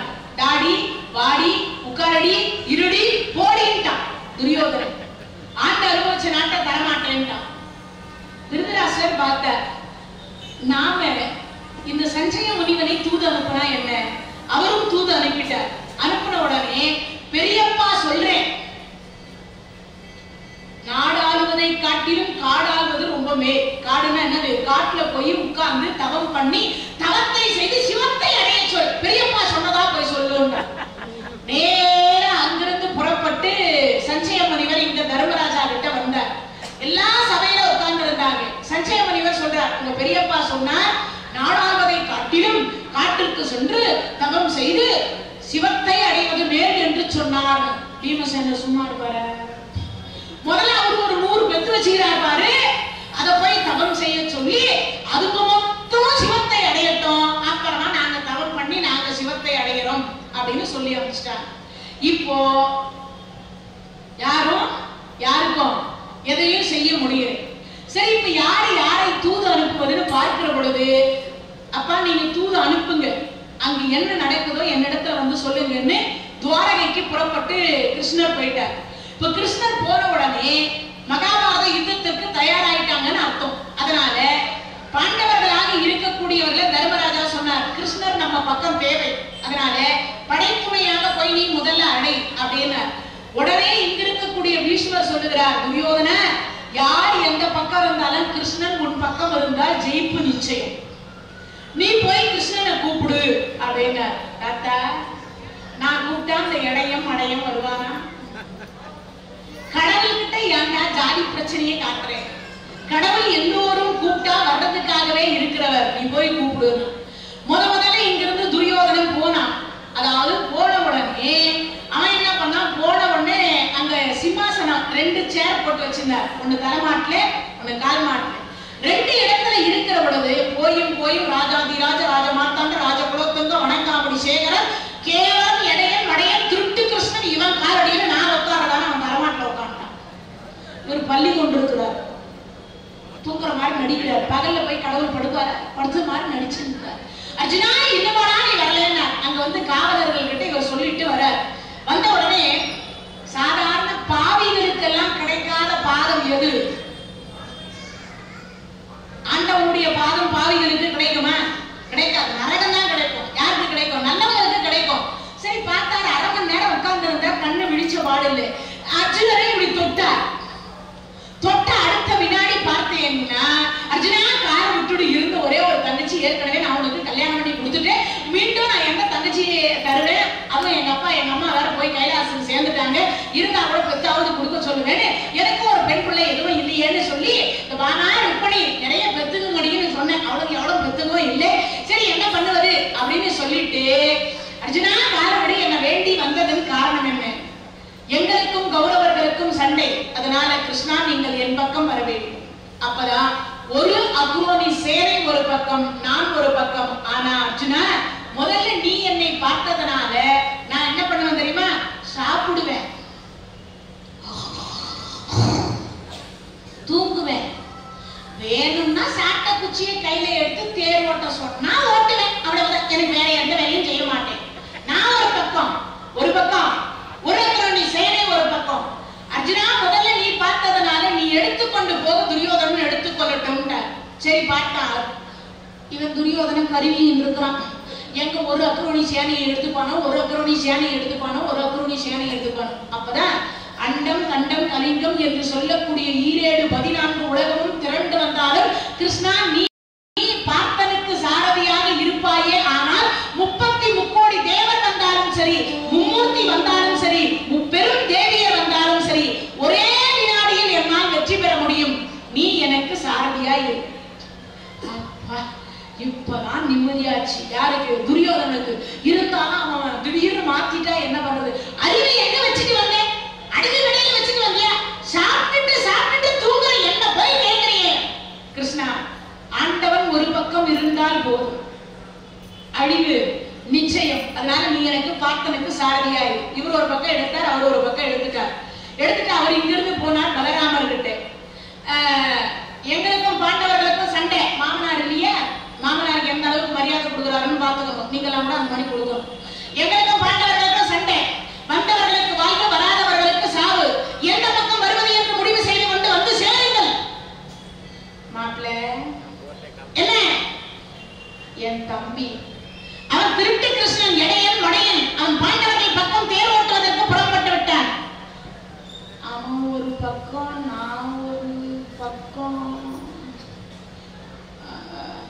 உங்க பெண்ணுக்கு வெள்ளை புடவை வேணுமா கலர் புடவை வேணுமான்னு நீங்களே முடிவு பண்ணிக்கோங்க. வரேன். புறப்பட்டு போயிட்டான். சரி அடுத்து பார்த்தா யுத்தம் என்று சொல்லக்கூடியது நடப்பதற்கு முன்னதாக கலபலி என்பது கொடுக்கும், பலி கொடுக்கும் அந்த காலத்தில். சரி இப்ப யாரை கலபலியாக கொடுப்பதுன்னு ஒரு பேச்சுவார்த்தை நடக்கின்ற பொழுது படைத்துணையாக அழைச்சிட்டாங்க. எல்லா நாட்டு மன்னர்களுக்கும் ஓலை போயாச்சு. எல்லா நாட்டு மன்னர்களுக்கும் ஓலை போனது 11 அக்ரோனி சேனை துரியோதனன் பக்கம், 7 அக்ரோனி சேனை பாண்டவர்கள் பக்கம் வந்தது. நல்லவர்கள் பாண்டவர்கள் பக்கம் வந்தாங்க, தீயவர்கள் அங்க போனாங்க. இப்போ இறைவனுடைய கருணையினால் பேச்சுவார்த்தை நடக்குது. அப்போ பீஷ்மர் சொல்றார், அப்பா இதுக்கு நாள் குறிச்சு கொடுக்கக்கூடியவன் ஒரே ஒருவன் சகாதேவன், அவனிடத்துல போய் நீ நாள் குறிச்சு வாங்கிட்டு வா. நேரா இங்கிருந்து போனான். அங்க உபராவியத்துல உட்கார்ந்துட்டாங்க. சகாதேவா தம்பி உனக்கு கொஞ்சம் பார்க்கணும்னு அவர் தர்மரை பார்த்தார். என்னமோ தெரியல, எதிரி நம்ம நாட்டுக்கு வந்துக்கிறான், அதுவும் அவனே முன்ன தனியா பார்க்கணும்னு சொல்றான், அதனால நீ போய் பார்த்துட்டு வா. அண்ணா அவர் என்ன கேட்பாரோ தெரியல, என்ன கேட்டாலும் தர்மம் எதுவோ அதை நீ சொல்லிட்டு வா அப்படின்னு நேரா போன உடனே சிம்மாசனத்துல உட்கார வச்ச சகாதேவர். சகாதேவர் கிட்ட துரியோதனன் கேட்கிறான், நல்லா கேட்கணும் கதையை. சகாதேவா ஒண்ணும் இல்ல, எங்களுக்கும் பாண்டவர்களுக்கும் சண்டை.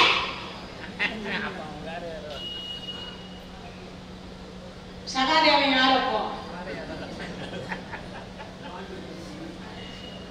பாண்டவர்கள் ஒருத்தன், பாண்டவர்கள் தம்பி இல்ல, பாண்டவர்கள் ஒருத்தன் அவனும். அவன்கிட்ட போய் இவன் கேட்கிறான், எங்களுக்கும் பாண்டவர்களுக்கும் சண்டை, பாண்டவர்கள் தோற்க வேண்டும், நான் ஜெயிக்க வேண்டும், கலவரி என்னைக்கு கொடுக்கலாம், யாரை கொடுக்கலாம், டேட் மார்க் கொடு. அவர் பார்த்தார், ஏற்கனவே துரியோதனுடைய ஜாதகம் அங்க இருக்கும், ஒரு பொட்டி பார்த்தார். அவர் தர்மத்தை தவிர வேற உரைக்க மாட்டார். அவர் தான் பாண்டவர்ல ஒருத்தர் தான். அண்ணா மார்கழி மாதம் அமாவாசை திதியில் அரவானை கலவரியாக கொடுத்தீர்களானால் சத்தியமாக சொல்லுகிறேன் தங்களுக்கு தான் வெற்றி. இது சொல்லி முடிச்சுட்டு துரியோதன வெளியில வரா, பகவான் கிருஷ்ணர் உள்ள நுழைகிறார். எதிரி நம்ம நாட்டுக்கு வந்துட்டு போறானே என்னடா? ஒண்ணும் இல்ல கிருஷ்ணா, சகாதேவர் சொல்றார், அவங்களுக்கும் பாண்டவர்களுக்கும் சண்டையா, அவங்களுக்கும் பாண்டவர்களுக்கும் சண்டையா, யாரை கலவரியாக கொடுப்பது என்று துரியோதன அண்ணா என்னிடத்தில் நேரமும் தேதியும் கேட்ட, அதை நான் இப்பொழுது குறித்து கொடுத்து விட. ஆமா, யாரை சொன்னாய்? ஒண்ணுமில்லை, மார்கழி மாதம் அமாவாசை திதியில் அரவானை கலவரியாக கொடுத்தால் தங்களுக்கு வெற்றி வரும் என்று நான் டேட்டை குறித்து கொடுத்து அனுப்பிவிட்டேன். தர்மா, நீ ஒன்னும் மகாபாரத யுத்தம் எல்லாம் நடத்த வேண்டாம், நேரடியாக உன் தம்பியே கொடுத்து விட்டான், இதுக்கப்புறம் நீ ஒன்னும் பண்ண வேண்டாம். கிருஷ்ணா என்ன சொல்லுகிறீர்? நான் என்ன சொல்லுவது? அரவானை மார்கழி மாதம் திதியில அமாவாசை திதியில் அரவானை கலவரி கொடுத்தால் சத்தியமாக துரியோதனுக்கு தான் வெற்றி கிடைக்கும். அப்போ பாண்டவர்கள் நாங்கள் தோற்று விட வேண்டியதுதானா? அப்ப சத்தியம் தோற்று விடுமா?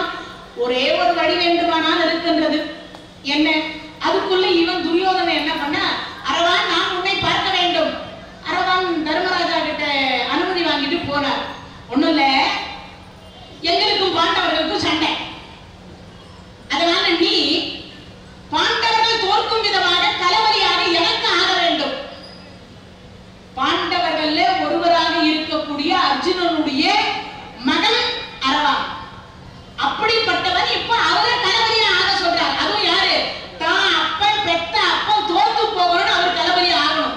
ஆனா அவர் சொல்லிட்டார், பெரியப்பா, ஏன்னா இப்ப அவர் பெரியப்பா, அர்ஜுனர் சின்னவர் இல்லையா, அதனால இப்ப துரியோதனன் பெரியப்பா, அன்று வரை அங்கத்தில் பழுது இல்லாமல் இருப்பேனே ஆயினும், உயிருடன் இருப்பேனே ஆயினும், மார்கழி மாதம் அமாவாசை திதியில் நான் உங்களுக்கு கலவரி ஆகிறேன், இது சத்தியம். கொடுத்துட்டு இங்க வந்தா இங்க கூத்து நடக்குது. அரவான் என்ன கேட்டான் துரியோதனன்? ஒண்ணுமில்லை மாமா, அவர்களுக்கும் பாண்டவர்களுக்கும் சண்டையா, என்ன கலவரியா ஆவதற்கு கேட்ட. ஆமா, நீ என்ன சொன்ன? ஒத்துக்கொண்டேன் மாமா. இப்ப எப்படி இருக்கும்? தர்மா, இதெல்லாம் ஒன்றும் சொல்லவே வேண்டாம், கண்டிப்பாக தோல்வி நிச்சயம், இதுக்கு மேல ஒன்றும் நீ முயற்சியே செய்ய வேண்டாம், உன்னிடத்திலே எதிரிகளை வைத்துக் கொண்டால் உனக்கு எப்படி வெற்றி கிடைக்கும்? கிருஷ்ணா, அப்படியானால் நான் தோல்வி நிச்சயமா? இதுல என்ன சந்தேகம்? கண்டிப்பாக பாண்டவர்களாக இருக்கக்கூடிய உங்களுக்கு தோல்வி நிச்சயம். கிருஷ்ணா, அப்படி என்றால் நான் என்னதான் செய்ய வேண்டும்? வேண்டுமானால் ஒன்று செய்யலாம், உங்களுக்கு வெற்றி வர வேண்டுமானால் என்ன செய்யலாம்? ஒண்ணுமில்லை, என்னை கலவரியாக கொடுத்தீர்கள் ஆனால் உங்களுக்கு வெற்றி கிடைக்கும். சிவசிவா, இது என்ன? கிருஷ்ணா, முன்னை கலவரியாக கொடுத்து கிடைக்கக்கூடிய வெற்றியை காட்டிலும் நாங்கள் ஏற்கனவே காடை அனுபவித்து விட்டோம். நாங்கள் காட்டில் சென்று தவத்தை செய்து சிவத்தை அடைந்து விடுகிறோம். எந்த காரணத்தை கொண்டும் தர்மம் தோற்றதாகவே இருக்கட்டும் அப்படின்னு தர்மராஜா சொன்னார். உடனே இந்த அரவான் சும்மா இல்லை, மாமா, மார்கழி மாதம் அமாவாசை திதியில அங்கத்தில் பழுதில்லாமல் இருப்பேனே ஆயினும், உயிருடன் இருப்பேனே ஆயினும், அவர்களுக்கு நான் கலவரியாக ஆவேன் என்று சொன்னேன். மாமா, அதுக்கு முன்னாடியே நீங்கள் என்னை கலவரியாக கொடுத்து விடுங்களேன். இந்த வார்த்தையை வாங்குறது கொடுப்பதற்காகத்தான் கிருஷ்ணர் தன்னை பலி தருவானார். ஐடியா பாருங்க. உடனே பார்த்தார், சரி கலவரிக்கு ஏற்பாடு பண்ணாங்க. அப்போ ஏற்பாடு பண்ண அடுத்த வினாடி அரவானுக்கு கல்யாணம் கண்ணி அவனுக்கு கல்யாணம் ஆகல, இளம் பருவத்துல இருக்கிறான். ஆனா கல்யாணம் ஆகாத அவனுக்கு கொடுக்க கூடாது, கலவரி கொடுக்க கூடாது, கல்யாணம் ஆனவர்களை தான் கொடுக்கணும். இப்போ அரவான் உனக்கு என்ன ஆசைன்னா, மாமா எனக்கு கல்யாணம் பண்ணிக்கணும்னு ஆசை மாமா.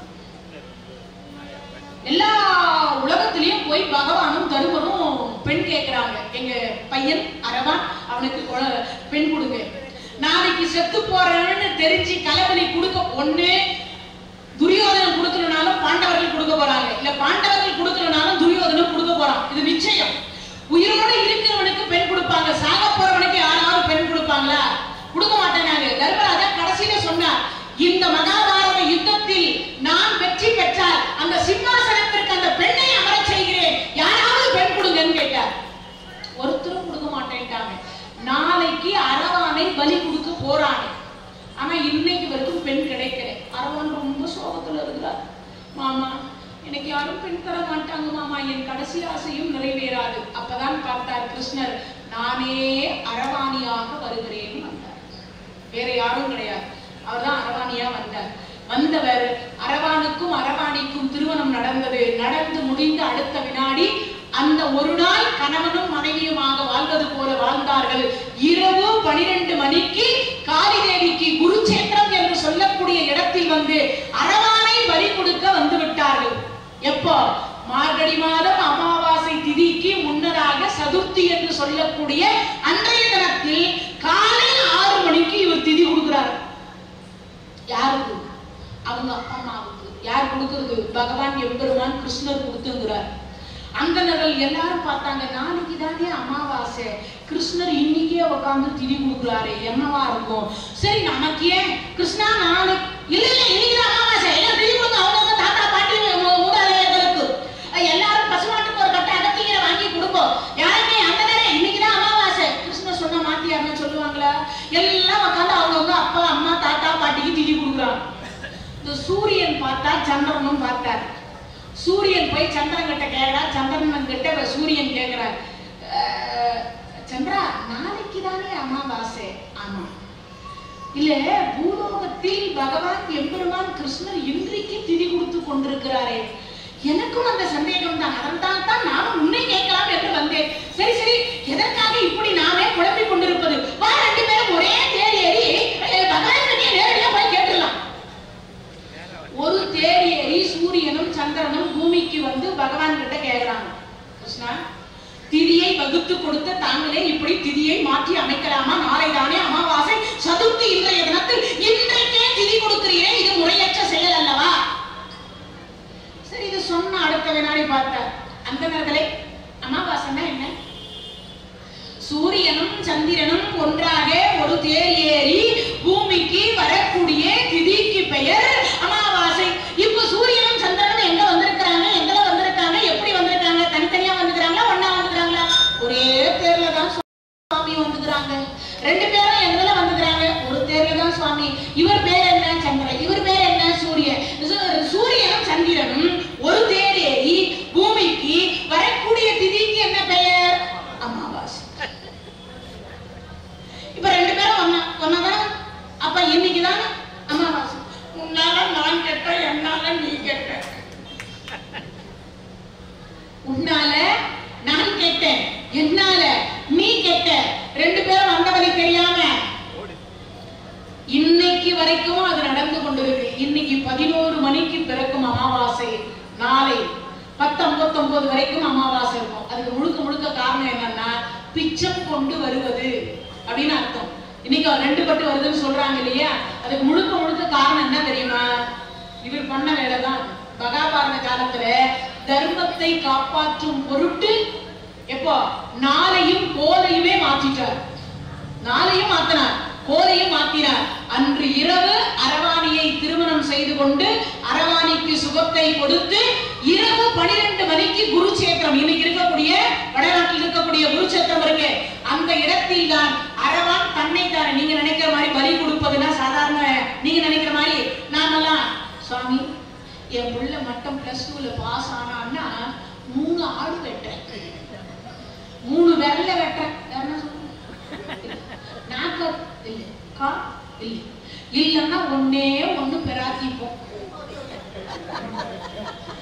அது மட்டும் திரும்ப வராதுன்னு தெரிஞ்சா அதுவும் கொடுக்க மாட்டோம்ல. எப்படியும் 6 மாசத்துக்குள்ள அது கட கட கட கட கட வளர்ந்தா போகுது. அதனால உயிரை கொடுத்த சாமிக்கு நான் எப்படி அதை என் வாயால சொல்றது? ஆனா கொடுக்குறோம், இதான் உண்மை. யாராவது நாக்கு கொடுக்குறோம், கண்ணு கொடுக்குறோம், வாய் கொடுக்குறோம், கை கொடுக்குறோம், கால் கொடுக்குறோம் சொல்றது உண்டா? யாரும் கிடையாது. அரவான் என்று சொல்லக்கூடியவர் தன்னைத்தானே 32 அங்க அவயங்களை அறுத்து படைத்து காளிதேவியினுடைய பாதத்தில் கொண்டு போய் வைத்தார். அப்படி வச்சுட்டு ஒரு வார்த்தை சொன்னார், பாண்டவர்களாக இருக்கக்கூடிய என் தந்தைமார்கள் இந்த மகாபாரத யுத்தத்தில் அங்கத்தில் பழுவில்லாமல் அவர்கள் வெற்றி அடைய வேண்டும். காளிதேவி அதற்காக என்னையே நான் அறிந்து படைக்கின்றேன். நீங்க நினைக்கிற மாதிரி அடுத்த ஜீவனை கொண்டு போய் அங்க படைப்பது கிடையாது. இன்னொன்று, இந்த அரவானை யாரும் பலி கொடுக்கல, அவரே தன்னைத்தானே அறிஞ்சு கொடுக்கிறார், அங்க படைக்கிறார். எங்கிறது? இந்த விரல்கள் 20, கண்ணுல இருந்து, புருவத்துல இருந்து, காதுல இருந்து, நாக்குல இருந்து, மூக்குல இருந்து, தன்னுடைய ஆண் உறுப்பு என்று சொல்லக்கூடியது உள்பட அறிந்து அங்க 32 அங்கத்தை வச்சார். காளிதேவி மனமகிழ்ந்து ஒரு வார்த்தை சொன்னால், உங்கள் 5 தந்தைமாரையும் காப்பாற்றி அவர்களுக்கே வெற்றி தருவேன் என்று அரவானுக்கு சொன்னார். சில நாள் இந்த மகாபாரத யுத்தத்தை நான் பார்க்க வேண்டும் என்று பகவான் கிட்ட கேட்டார். பகவானும் 8 நாள் அரவான் உயிரோடு இருந்து தன் உடம்பு முழுவதையும் அறிஞ்சி படைச்சிருந்தா கூட 8 நாள் மகாபாரத யுத்தத்தை நேரடி காட்சியாக பார்த்தார். யாரு? அரவான். அதற்கு பிறகு இப்போ கலபலி கொடுத்தாச்சு, கலபலி முடிஞ்சது. இப்போ சரி, கடைசியாக தர்மருக்கு யுத்தத்தின் மேல விருப்பம் இல்லை. ஏன்? 1 கோடி பேர் சாக இருக்கிறார்களே. அதனால தானத்திலேயே சிறந்தது அன்னதானம், அதை விட 1000 மடங்கு சிறந்தது. இப்ப நான் உங்களுக்கு சொல்லிக் கொண்டிருக்கக்கூடிய அறிவுதானம், அறிவுதானத்தை விட 1,00,000 மடங்கு சிறந்தது நிதானம், நிதானத்தை விட கோடி மடங்கு சிறந்தது சமாதானம். கோடி மடங்கு சிறந்தது எது? சமாதானம். 1 கோடி பேர் உயிரை காப்பாற்றும் பொருட்டு. அதனால கிருஷ்ணா, எனக்காக கடைசி முறையா நீ என்ன பண்ற? தூது. சரிடாப்பா, தூது போறேன். ஆனா நான் தூது போயிட்டு வர முடியாது. ஏன்? உபலாவியும் இங்க இருக்கு, அசினாபுரியும் அங்க இருக்கு. போயிட்டு வர்றதுக்கே 15 நாள் ஆகும். அவங்க என்ன சொல்றாங்க, இவங்க என்ன சொல்றாங்க, நான் போய் வர முடியாது. உங்களுடைய உள்ள கருத்து என்னவென்று சொன்னால் கண்டிப்பா அங்க போய் நான் எடுத்துரைப்பதற்கு சரியா. அப்பதான் இவர் சொல்றார், சாம பேத தான தண்டம் 4 வித உபாயத்தின் மூலியமாக எனக்கு நாடு கொடுத்து வாங்கி கொடுங்க. சாம பேத தான தண்டம் அப்படின்னா சமாதானமா நாடு கேளு, பாதி நாடு, குருநாட்டுல பாதி கேளு, கொடுத்தா பாரு, கொடுக்கலன்னா அங்க யாரு எனக்கு கொடுக்க கூடாதுன்னு தடுக்கிறானோ அவனை பேதப்படுத்தி தள்ளி வச்சிரு. அப்படியும் கொடுக்க முடியலன்னா சாம பேத தானம், எனக்குரிய பகுதி இருக்குல்ல, அதுல சிலதை விட்டு கொடுத்துரு. அவன் எதெல்லாம் ஆசைப்படுறாங்க அதெல்லாம் விட்டு கொடுத்துரு. அதுவும் அவன் முடியலன்னா பிறகு மகாபாரத யுத்தத்திற்கு என் தம்பி இடத்தில் அதிகாரமா கேட்காதீங்கோ, கையேந்தி பிச்சை கேட்டு சண்டைய வாங்கிட்டு வாங்கோன்னு. அத கூட அதிகார தோரணையில கேட்காதீங்க. எப்படி கேட்கணும்? பயந்து நடிக்கு 8 லட்சுமிக்கு வீட்டுக்கார், தச அவதாரத்தில் 9வது அவதாரம், காக்கும் கடவுள் மும்மூர்த்திகளில் ஒருவர், அடியவருக்காக போய் கையேந்தி என்ன பண்ணணும்? அப்பா அப்படியானா மகாபாரத யுத்தத்துக்கு தான் ஆயத்தமாகறியா துரியோதனா என்று கெஞ்சி கேட்டு வரணுமா. இத பக்கத்துல ஒருத்தர் உட்கார்ந்து சும்மா இருப்பார, கிருஷ்ணா நீ தூது போவியா மாட்டியா அதெல்லாம் எனக்கு தெரியாது, என்ன இப்ப தூது அனுப்பு, நாளைக்கே என் அண்ணாவுக்கு பட்டாபிஷேகம், கொடுத்தா பாக்குறேன், கொடுக்கலன்னா அடி அடி அடி அடி அடின்னு அடிச்சு அத்தனை மேலையும் கொண்டுட்டு நாளைக்கே பட்டாபிஷேகத்தை நான் தருகிறேன். ஒன்னே ஒண்ணு, இங்க இருக்கக்கூடிய ஆண்கள் என்று சொல்லக்கூடியவர்கள் இடத்துல ஒரு வேலை இல்லை போல இருக்கு. நாங்க எல்லாம் என்ன கூண் குருடு செவடோடவா பிறந்திருக்கிறோம். யார் சொல்றது? இவர் சொல்றார், மானமில்லாத இவர் போய் கேட்கிறாரு, அப்பதான் தர்மராஜாவையும் சேர்த்து மானம் கட்டவரேன்ட்டார். இவருடைய கருணைக்கு நான் பயப்படுறேன். பாம்பு கடிக்கும், கண்டிப்பா பாம்புக்கு பால் தர என்ன கிடைக்கும்? அதுகிட்ட என்ன இருக்கோ அதை தான் அது கொடுக்கும். துரியோதனும் கண்டிப்பா நாடு தர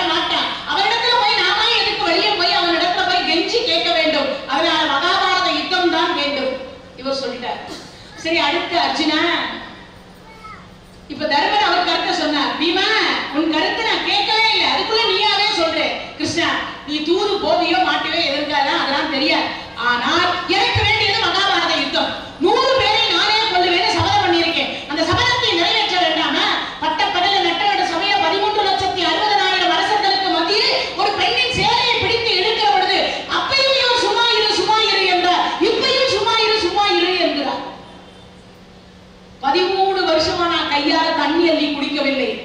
இன்றமும் எங்களை பார்த்து ஒரு கேள்வி கேட்கிறார் மனதுக்குள்ள திரௌபதி. 5 பேர் இருந்து என்னை விட்டுட்டீங்களே, 5 பேர் இருந்து என்னை விட்டுட்டீங்களே அவள் கேட்கிறார். இந்த கேள்விக்கு இன்றைய தினம் வரைக்கும் எங்களால பதில் சொல்ல முடியவில்லை. அதனால தூது போற விஷயத்துல எனக்கு மகாபாரத யுத்தம் தான் தேவை, சமாதானம் வேண்டாம். அப்போ தர்மராஜா ஒரு வார்த்தை சொல்றார், குற்றம் பார்க்கில் சுற்றம் இல்லை. நாம முகம் அலம்புறோம், இந்த விரல்ல இருந்து கொஞ்சம் நீண்டு நகம் வெளியில வந்துடுது.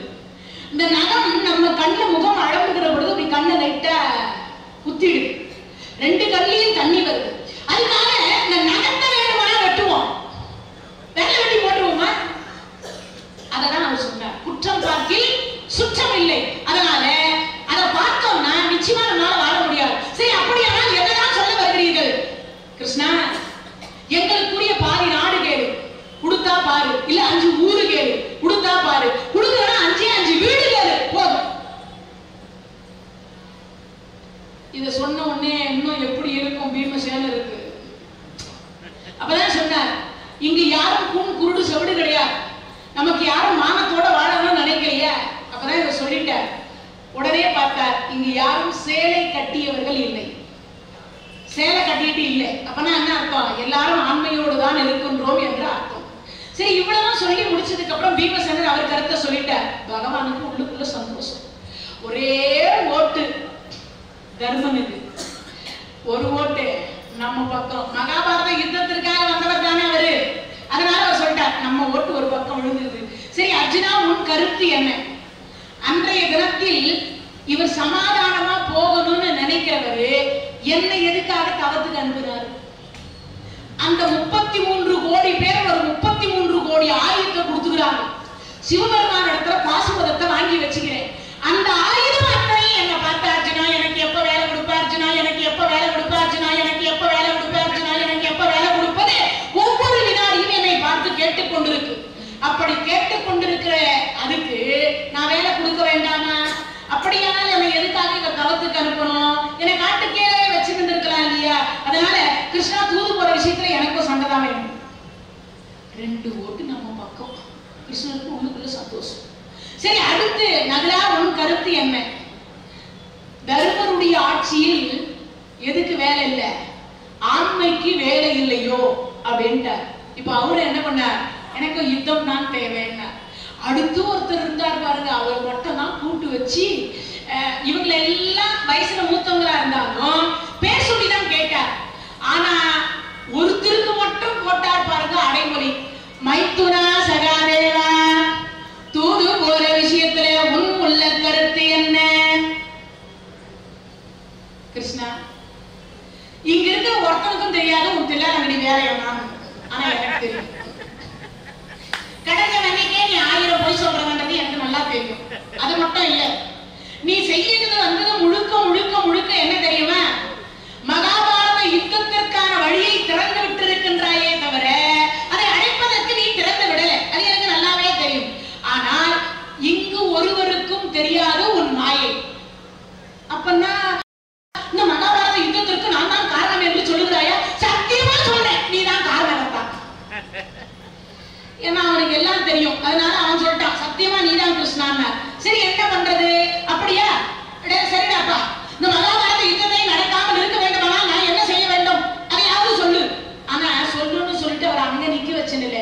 சரி அப்பா, வாட போலாம் அப்படின்ட்டு 16,000 கால் மண்டபத்திற்கு கூட்டு வந்தார்.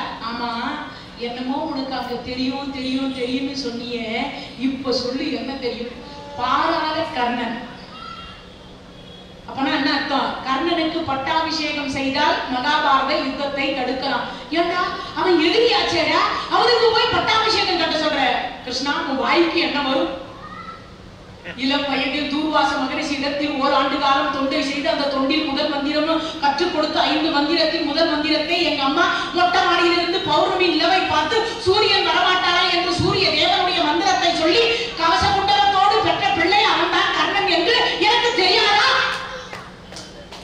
சத்தியமா சொல்றா சகாதேவா, நீ சொல்லிதாண்டா கண்ணன் கண்ணனே எனக்கு தெரியும். இவர் ஏன் நினைவுல கொண்டு வந்தார் தெரியுமா?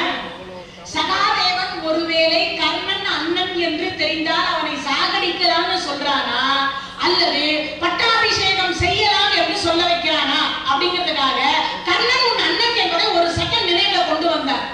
இப்போ கொடுத்தாச்சு. அடுத்து சொல்றார், சரி இவங்க எல்லாம் ஒத்துக்க மாட்டாங்க கிருஷ்ணா, சரி அப்படியானா சரி உங்கள ஒரு அண்ணன் அவனுக்கு பட்டாபிஷேகம் பண்ணலாம், சரி அப்பயாவது மகாபாரத யுத்தம் நடக்காம இருக்குமா? அப்பயும் நடக்கும் கிருஷ்ணா.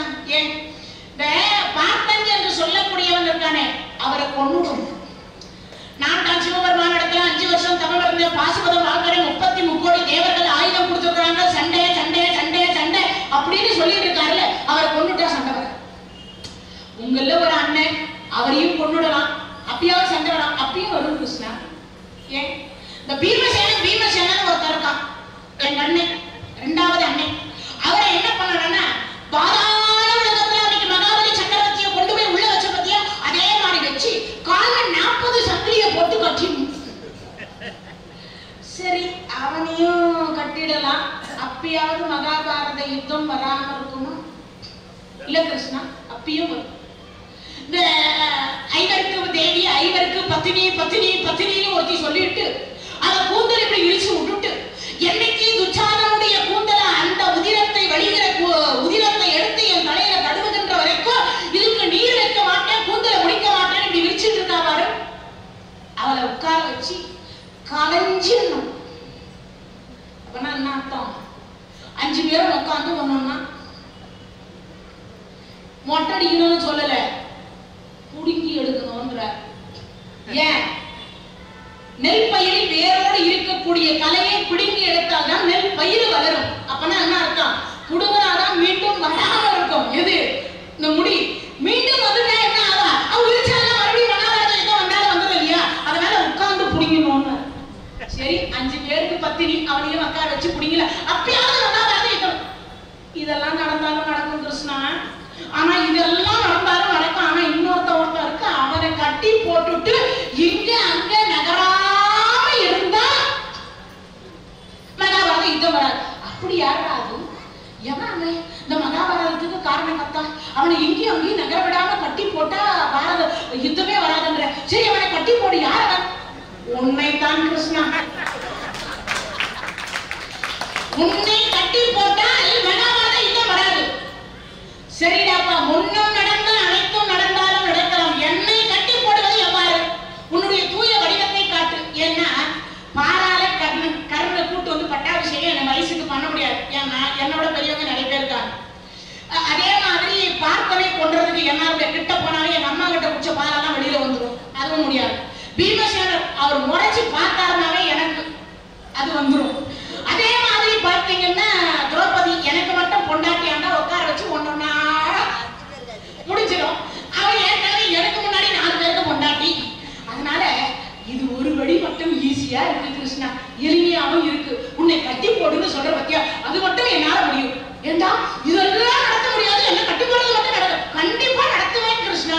உன் தூய வடிவத்தை காட்டு, தூய வடிவத்தை காட்டுன்னு. அப்பதான் இவர் என்ன பண்ணாரு? 16,000 கால் மண்டபம், இந்த மாதிரி மண்டபம், இந்த மாதிரி ஒரு தூணு, ஒரு தூணுக்கு ஒரு கிருஷ்ணர் நின்னார். நின்னவர் என்ன பண்ணாரா? மைத்ரா சகாதேவா என்னை கட்டி போடுடா பார்க்கலாம், மைத்ரா சகாதேவா என்னை கட்டி போடுடா பார்க்கலாம், மைத்ரா சகாதேவா என்னை கட்டி போடுடா பார்க்கலாம். இப்படி சொன்னா எப்படி இருக்கும்? யோசனை பண்ணி பாருங்க. 16,000 கிருஷ்ணர் பேசுறார். பார்த்த இதெல்லாம் மாய வடிவமா இருக்குது. தூய வடிவம் எங்க இருக்கும்? ஒண்ணும் இல்லை. அப்படி பார்த்தா இதயத்துக்குள்ள போய் உக்காந்துக்கிறாரா. யார் இதயத்துல? சகாதேவனுடைய இதயத்துக்குள்ள போய் உக்காந்துக்கிறார். இவர் பார்த்தார், நீ இங்கதான் உக்காந்துக்கிறியா? பெருசா கையிலெல்லாம் தேவை கிடையாது. நான் இப்ப பாரு என்ன பண்றேன்னு ஒரு செகண்ட் மூச்சை நிறுத்திச்சார். உள்ளகிற இதயத்துக்கு இதுக்குள்ள இருக்கக்கூடிய பகவானுக்கு மூச்சு விடணுமா இல்லையா? என்ன ஆகும்? அப்பா அம்மாக்கு நான் சகாதேவா வரமேன்னா கூட கேட்கிறாப்பா, கொடுத்தோட மூச்சை விடுறாடே, டே மூச்சை விடுறா, உலகத்துக்கே மூச்சு கொடுக்கக்கூடிய எனக்கு இப்ப மூச்சு விட்டுதுனா, டே அம்மாக்கு நான் சகாதேவா வரமேன்னா கூட கேட்கிறா, மூச்சு விடுடா மூச்சு விடுடா. வரம் வேணா கூட கொடுக்குறேன்னு சொல்றேன்ல, கண்டிப்பா கொடுப்பியா? கண்டிப்பா கொடுக்குறேன், கண்டிப்பா கொடுக்குறேன், கண்டிப்பா கொடுக்குறேன். என்ன வெளியில விடு, என்ன வெளியில விடு. கட்டி போட்டது போதும், அன்பால் கட்டி போட்டது போதும். அப்பனா என்ன அர்த்தம்?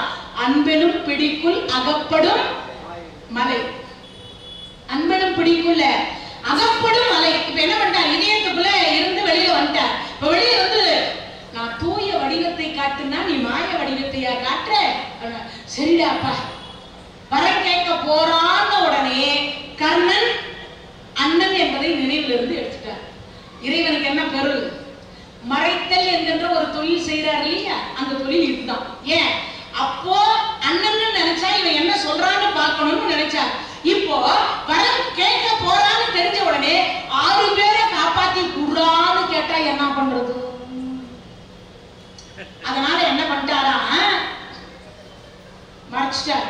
அண்ணன் என்பதை நினைவில் இருந்து மறைத்தார். மறைத்தார். ஐவரையும் நின் பார்வையால் காக்க வேண்டும் நெடுமாலேன்னு. அதே போல 5 பேரையும் காப்பாற்றி கொடுக்கிறேன் சகாதேவா, இங்கு நடந்ததை அங்கு சொல்ல மாட்டேன் என்று நீ எனக்கு ஒரு வரம் கொடுவன்னார். சத்தியம் நான் யாரிடத்திலும் சொல்ல மாட்டேன். அப்போ சொல்ல மாட்டேன்னு சொல்லி முடிச்சு அடுத்த வினாடி இங்க எங்க வந்த திரௌபதி கிட்ட, அம்மா தூது போற விஷயத்துல உன் கருத்து என்ன? இப்ப தர்மர் கேட்டார், கிருஷ்ணா என்னமோ தனியா போய் சகாதேவன் இடத்துல பேசினியே, என்ன சொன்னார்? ஏற்கனவே சகாதேவர் சொல்லிட்டார், 3 அண்ணாக்கள் என் மனம் நோகும், எங்க அண்ணன் மனம் நோகும்படி சொல்லிட்டாங்க, என்னையும் அது மாதிரி நோகும்படி சொல்ல வேண்டாம். தர்மண்ணா மனம் நொந்தால் நான் வாழ மாட்டேன், அதனால நான் தர்மண்ணா பக்கம் என்பதை சொல்லிவிடுங்கள் கிருஷ்ணா. இவர் முன்னாடியே கேட்டார். அதனால உன் பக்கம் தான் தர்மா சகாதேவன், அதான பார்த்தேன் அப்படின்னா. சரி, அடுத்ததாக பார்க்கிற பொழுது இவர் என்ன சொல்வாரு என்று எதிர்பார்த்தார். எதிர்பார்த்த அடுத்த வினாடி திரௌபதி அங்கு நின்று கொண்டிருந்தார். தூது போற விஷயத்தில் அம்மா உன் கருத்து என்ன? அண்ணா பட்டப்பகலில் நட்டநடு சபையில் 13,60,000 அரசர்கள் அமர்ந்திருக்கிற பொழுது என்னை ஒருவன் சேலையை இழுக்க சொன்னான், ஒருவன் இழுத்தான். அப்படி இழுத்ததை பார்த்த பொழுதும் கூட இவர்கள் 5 பேரும் பார்த்து கொண்டிருந்தார்கள். அவன் ஏட்டா இழுக்கிறேன்னு கேட்கல. அன்றைக்கும் என் மானத்தை காப்பாற்றியது தாங்கள், இன்றைக்கும் என் கூந்தலை முடிக்க போவது தாங்கள். என் கூந்தலை முடிப்பதற்கு வழியை தேடாமல் இவர் என்னவென்றால் தானத்திலே சிறந்தது அன்னதானம், அதை விட 1000 மடங்கு சிறந்தது அறிவுதானம், அறிவுதானத்தை விட 1,00,000 மடங்கு சிறந்தது நிதானம், நிதானத்தை விட கோடி மடங்கு சிறந்தது சமாதானம் என்று சமாதானமாக நாட்டை கேட்கின்றாரே. அப்ப எங்கள் 5 சபதம் என்னாவது? சமாதானமாக போகக்கூடியவர் எங்க 5 பேருடைய சபதம் என்னாவது? அப்ப நாங்கள் நரகம் எழுதினாலும் பரவாயில்லையா? நம்ம அழுது கேட்டா. உடனே பகவான் பார்த்தார், அம்மா ஒருவேளை நான் உயிரோட இருந்தால் உன் கூந்தலை முடிப்பேன், இல்லை என்றால் உன் மகன் அபிமன்யு கூந்தலை முடிங்கிறான், நான் முடிப்பேன், அவன் இருக்க மாட்டான்னு சூட்சகமா சொல்லிட்டார். ஒண்ணு. இன்னொன்னு, அவருக்கு ஒரு சந்தேகம் அதுல இருக்கு. ஏன்னா அவன் உயிரோட இருந்தா இவர் உயிரோட இருக்க மாட்டார். யாரு? அபிமன்யு உயிரோட இருந்தா கிருஷ்ணர் உயிரோட இருக்க மாட்டார். கிருஷ்ணர் உயிரோட இருந்தா அபிமன்யு உயிரோட இருக்க மாட்டார். இது அவருக்கே தெரியும் நல்லாவே. அப்படி தெரிஞ்சதுனாலதான் சொல்றார், ஒருவேளை நம் விதிவசத்தால் நாம் இறந்தால் அபிமன்யு கண்டிப்பா முடிச்சிருவோம். ஆனா அபிமன்யு இறந்து விட்டால் நாம முடிப்போம். அதனால சொல்லிட்டார். 2 பட்டு சொன்னார்.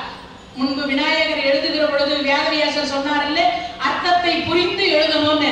அதனால சொல்லிட்டார் முடிந்திரார். இந்த இரான் என்கின்ற வார்த்தைக்கு இருக்க மாட்டாலும் ஒரு அர்த்தம், இருப்பாலும் ஒரு அர்த்தம். அதை விட என்னது, 2 பேர்ல யாராவது ஒருத்தர் இருப்பாங்கன்னு அர்த்தம். இந்த ஒரு வார்த்தைக்கு இவ்வளவு அர்த்தத்தை வச்சு பாடிட்டாங்க அன்னைக்கு.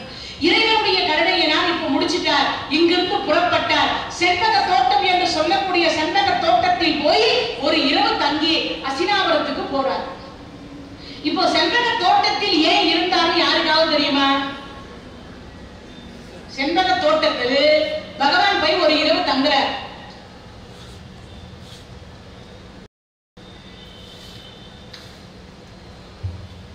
செண்பக பூ எல்லா மலரும் பூச்சிகளுக்கு தேனை கொடுக்கும். இந்த செண்பக பூ மட்டும் என்ன பண்ணுமா, நல்லா மலர்ந்துருக்கும்.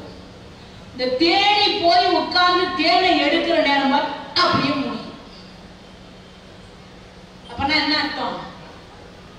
செண்பக பூவாக இருக்கக்கூடியது வண்டுகளுக்கு எப்படி தேனை தராதோ அதுபோல துரியோதனனும் பாண்டவர்களுக்கு நாடு கொடுக்க மாட்டான் அப்படின்னு சொல்லாம போய் செண்பக தோட்டத்தில் தங்கிட்டார்.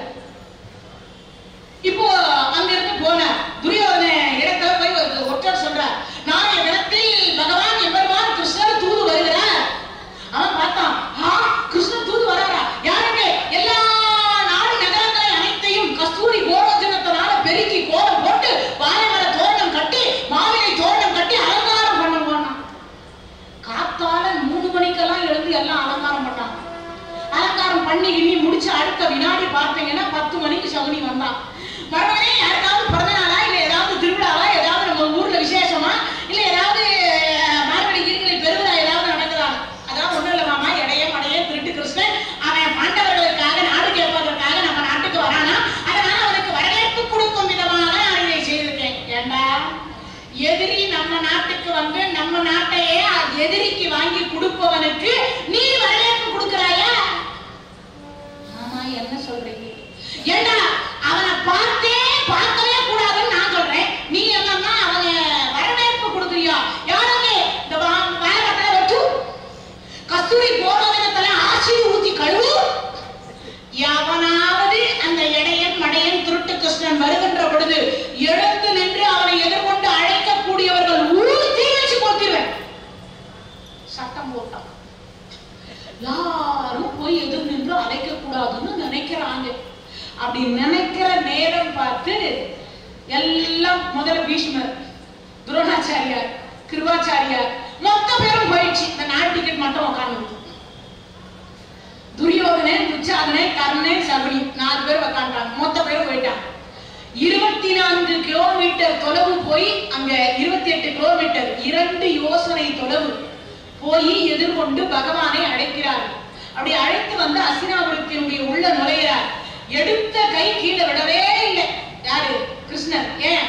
எல்லாரும் பச்சை கண்ணா, கர்வண்ணா, கமல கண்ணா, ஜனாத்தனா, கரடவாகனா, வணக்கம் வணக்கம் வணக்கம் வணக்கம் வணக்கம் இப்படி சொல்லி சொல்லி சொல்லி சொல்லி கீழே இப்படி கையை விடலாம் நினைக்கிறார். கிருஷ்ணா வணக்கம், இப்படி கை கீழே விடலாம் நினைக்க முகுந்தா வணக்கம், இப்படி கீழே விடலாம் நினைக்க கோவிந்தா வணக்கம், எல்லாம் இப்படி சொன்னா என்ன பண்ணுவாரு? அதனால பார்த்தா இப்படி வச்ச கையை வச்சுக்கிட்டே இருந்தாங்க. இப்படியே சொல் அப்படி சொல்லிக் கொண்டே இருந்தது. கடைசியா இது யார் வீடு, இது யார் வீடு? பீஷ்மர் சொன்னார், இது ஏன் வீடுன்னு. துரோணாச்சாரியார், இது ஏன் வீடுன்னு. கிருபாச்சாரி, இது ஏன் வீடுன்னு. கர்ணன், இது ஏன் வீடு. அஸ்வத்தாமா, எல்லாரும் என் வீடு என் வீடுன்னாங்க. விதுரர் மட்டும் பார்த்தார், இது தங்க வீடுன்னு. தங்கள் வீடு, தங்க வீடு, தங்கள் வீடு, தங்க வீடு. அப்பதான் இவரு கேட்டார், நான் எங்கடாப்பா இங்க வீடு வாங்கினேன், வசுதேவன் எனக்கு இங்கெல்லாம் வீடு. ஏற்கனவே பல முறை அஸ்தினாபுரிக்கு வந்திருக்கிற கிருஷ்ணருக்கு எத்தனை யார் யார் வீடு எங்கிறதுன்னு தெரியாத. இவர் ஏன் கேட்டார்? விதுராபார் என்று சொல்லக்கூடிய ஒரு வீட்டுக்கு போக வேண்டும் என்பதற்காக இது யார் வீடு, இது யார் வீடு, இது யார் வீடுன்னார். இது உங்க வீடுன்னா நான் எங்கடா வீடு வாங்குறேன்னு அவர் வீட்டுக்கு விருந்துக்கு போயிட்டார். நேரா போனார். வராத கிருஷ்ணர் வந்துகிறாரு, எப்படி இருக்க யோசனை பண்ணி பாருங்க. ஓடினார், ஆடினார், பாடினார், குதித்தார். அப்படி எல்லாம் குதிச்சு முடிச்சு கடைசியாக பார்க்கிறார், ஆஹா, இந்த திருவடி இருக்கக்கூடிய திருவடி, பகவானுடைய திருவடி இருக்கு. இந்த திருவடி படுவதற்கு நான் என்ன பாக்கியம் செய்தேனோன்றார். இதுல மட்டும் அது ஒரு 1000 எழுதி வச்சுக்கிறோம். ஒரு 10 திருவடியாவது இந்த நேரத்துல சொல்லலாம். எந்த திருவடி வைகுண்டத்தில் ஸ்ரீதேவி பூதேவியரா வருட பெற்றதோ, எந்த திருவடி கோசலையின் மணி வயிற்றில் ஒளிந்து இருந்ததோ, எந்த திருவடி தசரதரின் மார்பில் தவழ்ந்ததோ, எந்த திருவடி விஸ்வாமுத்திரர் பின் சென்றதோ, எந்த திருவடி அகலிகையின் சாபத்தை தீற்றதோ, எந்த திருவடி விஸ்வாமுத்தர் வேள்வியை காத்ததோ, எந்த திருவடி மிதிரையில் நடந்து சென்றதோ, எந்த திருவடி மான் பின்னால் தொடர்ந்து சென்றதோ, எந்த திருவடி சீதையை பிரிந்து வனமெல்லாம் திரிந்ததோ, எந்த திருவடி விராடனை சொர்க்கத்திற்கு அனுப்பியதோ, எந்த திருவடி சிசுபாலனை வைகுண்டம் அடைய செய்ததோ, எந்த திருவடி இரண்டியனுக்கு சொர்க்கம் கொடுத்ததோ, எந்த திருவடி குகன் என்கின்ற ஓடக்காரனை தம்பி என்று ஏற்றதோ,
செய்யுள் போடாம அப்படியே உரைநடை கதையா சொல்லிட்டு இருக்கோம். அந்த செய்யுளை சொன்னா உங்களுக்கு எல்லாம் அப்படியே புரியறதுக்கு அதிக வாய்ப்புகள்.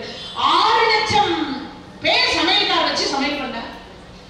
டேராடூன் பாஸ்மதி அரிசி, அல்பானத்து, முருங்கா சாம்பார், அப்ப உருக்குற நெய், ஆப்பிள் பச்சி, வெளாம்பழ ரசம், பால் பாயாசம். பாயாசம் மட்டும் வித்தியாசம். விதுரன் அளித்த மதுர பாயாசம். இந்த பாயாசத்துக்கு ஒரு பட்டியல் கொடுத்துறேன். நேரம் இல்லை, என்ன பண்றது?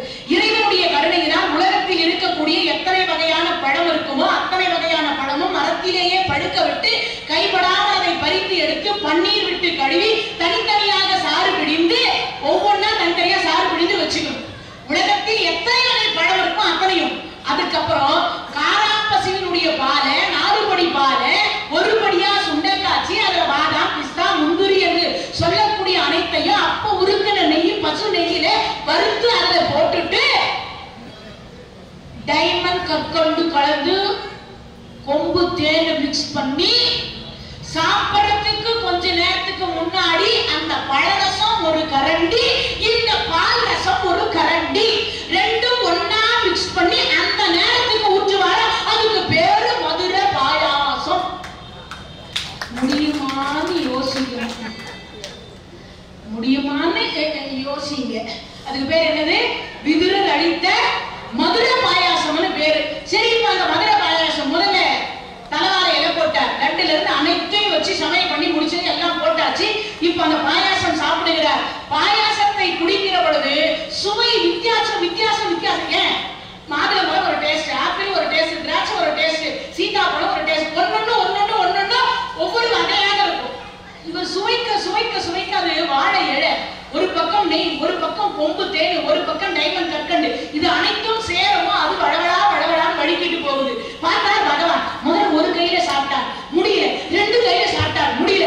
2 கை சேர்ந்தது 2 கையில சாப்பிட்டார், அதுவும் முடியல. 4 கை சேர்ந்தது 4 கை சாப்பிட்டது. இந்த காட்சியை பார்த்த ஒரே ஒருவர் விதுரர். வேற யாரும் இல்லை. அவர்தான் சதுரு புதவர்.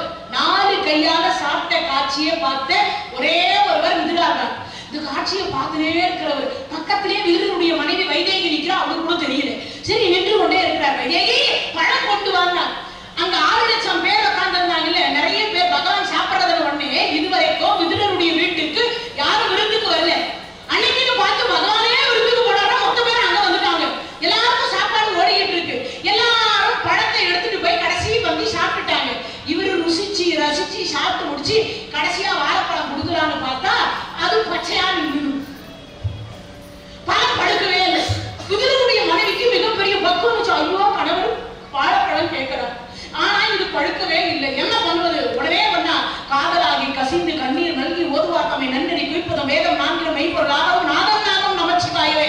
இறைவா, எனக்கு கருத்து தெரிந்த நாள் முதல் கொண்டு, என் கணவருக்கு வாக்கப்பட்ட நாள் முதல் கொண்டு, சிந்தையாலும் வேறொரு ஆடவரை தீண்டாத மகா மகா பதிவிரதையாக நான் இருப்பேனே. ஆனால் உன்னை வணங்கியது நிஜமானால், உன் மீது நான் வைத்த அன்பு நிஜமானால், உன் மீது நான் வைத்த பக்தி நிஜமானால், இந்த தோல் பச்சையா இருக்கணும், உள்ள இருக்கிற பழம் பழுத்திருக்கணும்னா. அன்னைக்கு வந்தது தாங்க பச்சை பழம். அன்னைக்கு வந்துதான் பச்சை பழம். அதுக்கு முன்னாடி வரைக்கும் பச்சை பழம் இல்லை. அதுக்கு முன்னாடி வரைக்கும் பச்சை பழம் இல்லை. இப்போ அந்த பழத்தை அங்க கொடுத்தாங்க. கொண்டு வந்தா அந்த அம்மா பயந்து நடுங்கி போயிருக்கிறா. கொண்டு வந்தா கொடுத்தா. ஆனா அதை விட இன்னொரு இங்க நடக்க போற கூத்து பாத்தீங்கன்னா அதை விட வித்தியாசமா இருக்கும். இந்த 4 கையால சாப்பிட்டார் பாருங்க விதுரரு. பகவான் பார்த்தார் பாருங்க விதுரரு. இவர் என்ன பண்ணார்? இந்த பழத்தை உரிச்சு கொடுக்குறார் பகவானுக்கு. பழத்தை கீழே போட்டா தோலை கொடுத்தார். பகவான் அதை ஆர்வ கோளாறுல வாங்கி சாப்பிட்டு இருக்கா. பக்கத்துல இருக்க மனைவி 4 பழம் கீழே இருக்குது, 4 தோல் பகவான் வாங்கி போயிடுச்சு. இப்ப எப்படி இருக்கும்? கையை பிடிச்சா, சுவாமி நீங்க கொடுக்கறதெல்லாம் தோல் பழம் எல்லாம் கீழே இருக்குது. சிவசிவா, இது என்ன? கிருஷ்ணா துப்பு துப்பு துப்புன்னா என்ன விதுரா? ஏன் துப்ப வேண்டும்? நீ வாழைப்பழம் தானே கொடுத்தா? இல்லை கிருஷ்ணா, தோல் கொடுத்திருக்கின்றேன் கிருஷ்ணா. இல்லை விதுரா, நான் உண்பது பழம். இல்லை கிருஷ்ணா, நீங்கள் உண்பது தோல் தான் கிருஷ்ணா. பழம் கீழே இருக்கிறது பாருங்கள்.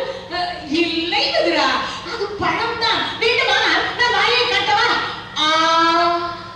தோளும் பழமா மாறி போச்சு. வாய்க்கு போன உடனே யார் வாய்க்கு? கிருஷ்ணர் வாய்க்கு. ஏன்?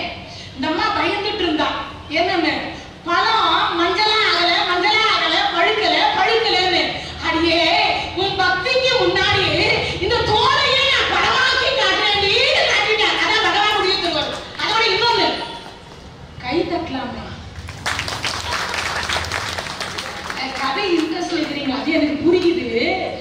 அவருக்கு சொல்லல, அவ தாசி பெண், இவர் தாசியினுடைய வயிற்றில் பிறந்தவர். அந்த வீட்டுக்கு யாரும் இதுவரைக்கும் விருந்துட்டே போனதில்லை. இந்த அம்மா பயந்து நடுங்கி போய் அந்த பழத்தை அழுதா தொழுதா, எவ்வளவு நேரம் அழுதா. ஆனா நடுங்கிதான் கொண்டு போய் அந்த காயாக இருக்கக்கூடிய அந்த தோலை கொண்டு போய் கொடுக்குறேன் பயத்துல இருந்தா. ஆனா பகவான் பார்த்தா, இதையே நான் பழமா மாத்தி காட்டேன், உனக்கு ஏன் கஷ்டம் அப்படின்னு. உன் அன்பு மட்டும் தான் எனக்கு தேவை, தோலோ பழமோ இல்லை. அது மட்டும் இல்லை, நீ எல்லாம் நினைத்து எனக்கு தருகிறாயோ நான் அதுவாகவே மாத்தி காட்டுவேன். இறைவன் வாய்க்கு போன தோல் பழமா மாறிச்சு, கீழே ஒரு பழம் இருக்கு. அப்பதான் யோசிக்கிறோம், இங்க அவர் கேட்டது எதுவும் கேட்கல. இறைவன் இதை கொடு அதை கொடு என்றெல்லாம் கேட்கல. நீ எதை நினைத்து எனக்கு படைத்தாலும் நான் அதுவாகவே ஏற்றுக்கொள்கிறேன். வேற ஒன்னும் சொல்லலாங்க. அவரு எனக்கு இது வேணும் அது வேணும் இல்ல, உலகத்தில் படைத்த அனைத்து பொருளும் நான் தான் படைச்சேன், அனைத்து பொருளையும் நான் ஏற்றுக்கொள்றேன். அதனால நீ எதுவாக நினைத்து எனக்கு படைக்கின்றாயோ அது அதுவாகவே மாறும் என்பதுதான் இந்த இடத்துல, வேற ஒண்ணும் இல்ல. இப்ப அதுவா மாறிடுச்சா, இவர் துப்புனா தாத்தா காமிச்சிட்டார். இந்த காட்சியை பார்த்தது யாருன்னா விதுரருடைய மனைவி. அப்பதான் விதுரருடைய மனைவிக்கு ஆனந்த கண்ணீர் வந்தது. இறைவா, உன் கருணையை நான் என்னவென்று சொல்வது, இந்த தோல் கலர் மாறவில்லையே என்று நான் நினைத்துக் கொண்டிருந்தேன். ஆனால் இந்த தோலையே நான் படமாக மாற்றி காட்டுவேன் உன் பக்திக்கு என்று. என் பக்திக்கு, என் அன்புக்கு தோலையே படமாக ஆக்கி காட்டினாயே. அப்பதான் ஒரு வார்த்தை சொன்னார் அந்த இடத்துல கிருஷ்ணர். அம்மா, இன்றைய தினத்தில் இருந்து வைதேகி, உனக்காகவே இந்த உலகம் முழுவதும் பச்சை பழத்தை உண்ணட்டும் உலக மக்கள். பகவானுக்கு அப்பேற்பட்ட ஒரு பக்தை அளித்த பழம் பச்சை பழம் என்று சொல்லட்டும். அது வரைக்கும் பச்சை பழம் கிடையாது. அன்னைக்குதான் பச்சை பழம் என்பதே உற்பத்தி ஆச்சு. அன்னைக்குதான் பச்சையாகவும் ஒரு பழம் இருந்தது. அன்னையில இருந்தா பச்சை வாழைப்பழமே வந்தது.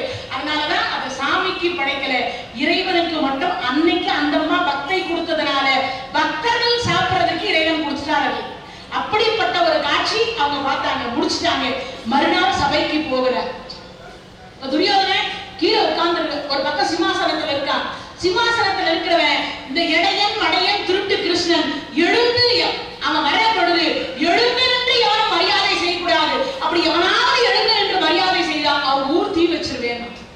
முதல்ல பீஷ்மர் எழுந்து கிருஷ்ணா வணக்கம்னார், துரோணாச்சாரியார் எழுந்தார், கிருபாச்சாரியார் எழுந்தார், திருதராசர் எழுந்தார், எல்லாம் எழுந்தார். 4 பேர் எழுதல. சரி எழுதுனா பரவாயில்ல, சரி என்ன பண்றதுன்னு பகவான் எல்லாருக்கும் வணக்கம் சொல்லிட்டு, சரி நம்மை போல பூமி பாரம் தீர்க்க வந்த சகுனி என்ன நினைக்கிறான்னு பார்க்கலான்னு திரும்பி பார்த்தார். கிருஷ்ணா, இவனை எவ்வளவுக்கு எவ்வளவு கொடுக்க கூடாதுன்னு சொல்லி அவ்வளவுக்கு அவ்வளவு அவனை தடுத்து வச்சுக்கிறேன். ஆனா ஒண்ணு, இப்ப நீ வந்துக்கிறதுனால எனக்கு கொஞ்சம் பக்குன்னு மனசு. ஏன் கொடுக்க கூடாதவனையும் கொடுக்க வச்சுட்டா என்ன பண்றதுன்னு பகவான் நினைச்சா என்னன்னாலும் பண்ணலாம் இல்லையா? அதனால சரி கர்ணன், கிருஷ்ணா நான் எழுந்து நின்று உனக்கு வணக்கம் சொல்லலனாலும் இந்த எஞ்சான் உடம்புக்கு சிரசே பிரதானம், தலை வணங்கி உன்னை வணங்கி கேட்டுக்கிறேன் அப்படி என்ன. சரி இது ரெண்டும் தேராத கேஸ், எது துரியோதனும் துச்சாதனும், அதனால விட்டுட்டார். சரி பார்த்தார், இப்படி திரும்பி பார்த்தார். துரியோதனன் மூஞ்ச பார்க்கவே இல்லை. எந்த பக்கம் எல்லாம் துரியோதனன் திரும்புகின்றானோ அந்த பக்கம் எல்லாம் ஒரு கிருஷ்ணர் தெரிகிறார். இவனை பார்க்க கூடாதுன்னு நான் இந்த பக்கம் திரும்பினேன், இன்னொரு கிருஷ்ணன் தெரியும். இந்த பக்கம் அங்க, அந்த பக்கம் அங்க, கடைசியா பூமியை பார்த்தா காது வரையிலே ஒரு கிருஷ்ணன் தெரியும். கடைசியா பார்த்தா ஏன்னாப்பா நான் அவ்வளவு அசிங்கமாவா இருக்கேன், என்னை பார்க்க கூடாதுன்னு எந்த பக்கமும் மூஞ்சி திருப்பிக்கிறேன். ஆமா, நேற்றுக்கே விருந்தாளியா வந்த நீ என் வீட்டுக்கு நேரா வராம என் சித்தப்பா வீட்டுக்கு போனது என்ன காரணம்? ஒருவர் வாழ்மனையில் 4 பேருக்கு நரகம் வரும். ஒருவர் வாழ்மனையில் ஒருவர் வீட்டுல சாப்பாடு போட்டு உப்பு போட்டு சாப்பிட்டுட்டா உயிர் உள்ளளவும் அவர்களை எதிர்த்து பேசக்கூடாது, அவங்களுக்கு நரகம் வரும். எதிர்த்து பேசினா என்ன வரும்? நரகம் வரும். ஒருத்தர் நிதி அமைச்சராக இருந்த அந்த நாட்டையே கைப்பற்ற நினைத்தால் அவனுக்கு நரகம் வரும். நிதி அமைச்சரா யார் இருந்தது? இவன் தான் இருந்தான். தர்மரை அனுப்பி வச்சுட்டு இவன் ஆடாண்டான். இப்ப யாருக்கு நரகம்? இவனுக்கு தான் நரகம். அடுத்து பெரியோர் பேச்சை எவன் கேட்கவில்லையோ, மாதா பிதா குரு தெய்வம் 4 பேர் பேச்சை எவன் கேட்கலையோ அப்போ அவனுக்கு நரகம் வரும் சொல்லிட்டார். அடுத்து இன்னொன்னு என்ன சொல்ற? நன்றி கொன்றவனுக்கு நரகம் வரும். ஏன் இவனை நன்றி கொன்றவனுக்கு நரகம் வரும்னா, இவன் ஒரு முறை எப்போ இப்போ வனவாசத்துக்கு போயிருந்தாங்கல்ல, அந்த வனவாசத்துல ஒரு நாள் வந்து இவர்கள் அனைவரும் 100 பேரும் சேர்ந்து ஒரு பட்டுப்புடவை கட்டி குலோப்ஜாம் தங்க டீஸ்பூன்ல குலோப்ஜாம் சாப்பிடுறாங்க. அதாவது அட்சய பாத்திரத்துல தயிர் சாதம் சாப்பிடுறா திரௌபதி. சித்ராங்கத வனம் என்று சொல்லக்கூடிய வனத்துல போய் இவங்க 100 பேர் அவன்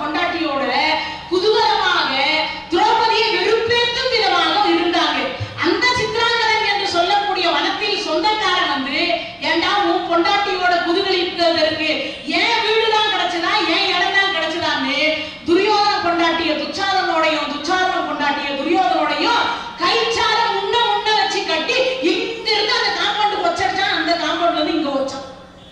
அப்போ தர்மண்ணா காப்பாத்து, தர்மண்ணா காப்பாத்துனார். அப்ப அர்ஜுனரும் பீமசேனரும் போய்தான் அந்த சித்ராங்கத வனத்தில் சித்ராங்கதன் இடத்தில் இருந்து இந்த 100 பேரையும் காப்பாற்றினார். அந்த நன்றியை கூட இவன் நினைக்காம நாடு ஊரானா கொடுக்க மாட்டேன். நன்றி கொன்றவனுக்கு நரகம் வரும், 4 பேருக்கு நரகம் வரும். சரி சரி வந்தா வந்துட்டு போது, ஆமா நேற்றைக்கு வந்த நேரம் இங்க வரலையே ஏன்னா உன்னில் என்னில் எந்த பேதமும் இல்லை. உனக்கு ஓடுவது கங்கை, எனக்கு ஓடுவது யமுனா. உனக்கு ஒரு தங்கச்சி யாரு குச்சலை, எனக்கு ஒரு தங்கச்சி யாரு சுபத்திரை. நீயும் உங்க அண்ணன் தருமனுக்கு நாடு கொடுக்க மாட்டேன், நானும் என் அண்ணன் பலராமனை ஏமாத்தி தான் நானும் நாடாண்டு இருக்கேன். அதே மாதிரி இவர்கள் நீயும் நான் கடைஞ்சவனுக்கு 1000 பொய் சொல்வேன். பொய்யே வளர்ந்த திருமுகத்தான், உண்மையே ஒரு நாளும் நீ பேசுனதே கிடையாது. இப்படி 1000 பட்டியலிட்டு 2 பேருடைய ஒற்றுமையை சொல்லிட்டே வந்தாங்க. கடைசியா இப்ப நீ எதற்காக வந்திருக்கின்றாய்? பாண்டவர்கள் 12 ஆண்டுகால வனவாசம், 1 ஆண்டுகால அஞ்ஞாதவாசம் கழித்து வந்தால் நாடு தருவதாக நீ சொன்னாய். அதனால இப்ப அவர்களுக்குரிய நாடு பாதி நாட்டை கொடு கிருஷ்ணா. ஆண்டு அனுபவித்த நாட்டையும் நகரத்தையும் தோற்றதுதான், அனுபவித்தை தர முடியாது. இருக்கும் இடமும் இப்புவியில் நாடு கொடு. இருக்கிற இடம் என்ன அர்த்தம்? அளவு சொல்லல, அது நிக்கிற காலோட எத்தனை காலு? 4 6 கால். எத்தனை காலு? 6 கால். அந்த 6 கால் அளவு கூட எனக்கு கொடுக்க மாட்டேன், ஆண்டவருக்கு கொடுக்க மாட்டேன். கடைசியா பார்த்தார், அப்படியானால் என் கையில் அடிச்சு சத்தியம் பண்றாங்க. மகாபாரத யுத்தத்திற்கு தான் ஆயத்தமா. இப்ப சகதி கருகிறான். ஏன்? இவன் கையில் அடிச்சுட்டான்னா இவனுக்கு கொடுக்கணும்னு எண்ணம் வந்து. யாருக்கு? பகவான் கையில் அடிச்சு. ஏன் பகவான் கை நீட்டினார் தெரியுமா? அந்த இடத்துல ஒருவேளை நாளைய தினத்தில் இந்த வரலாறு மக்கள் பேசப்படுகிற பொழுது இவன் அஷ்டலட்சுமியின் நாயகன் ஆயிற்று, உலகம் முழுவதும் கொடுக்கக்கூடியவராயிற்று, இவன் கையில் அந்த துரியோதனுடைய கை பட்டிருக்குமே, ஆனால் ஒருவேளை அவனுக்கு கொடுக்கணும்னு என்ன வந்திருக்கும் அல்லவா? ஏன் இதை இந்த கிருஷ்ணன் செய்யவில்லை என்று உலக மக்கள் கேள்வி கேட்டாலும் கேட்பாங்க. 8 லட்சுமிக்கு வேண்டினார், நான் கையை நீட்டி கேட்டேன். கொடுக்காதது யாருடைய தப்பு?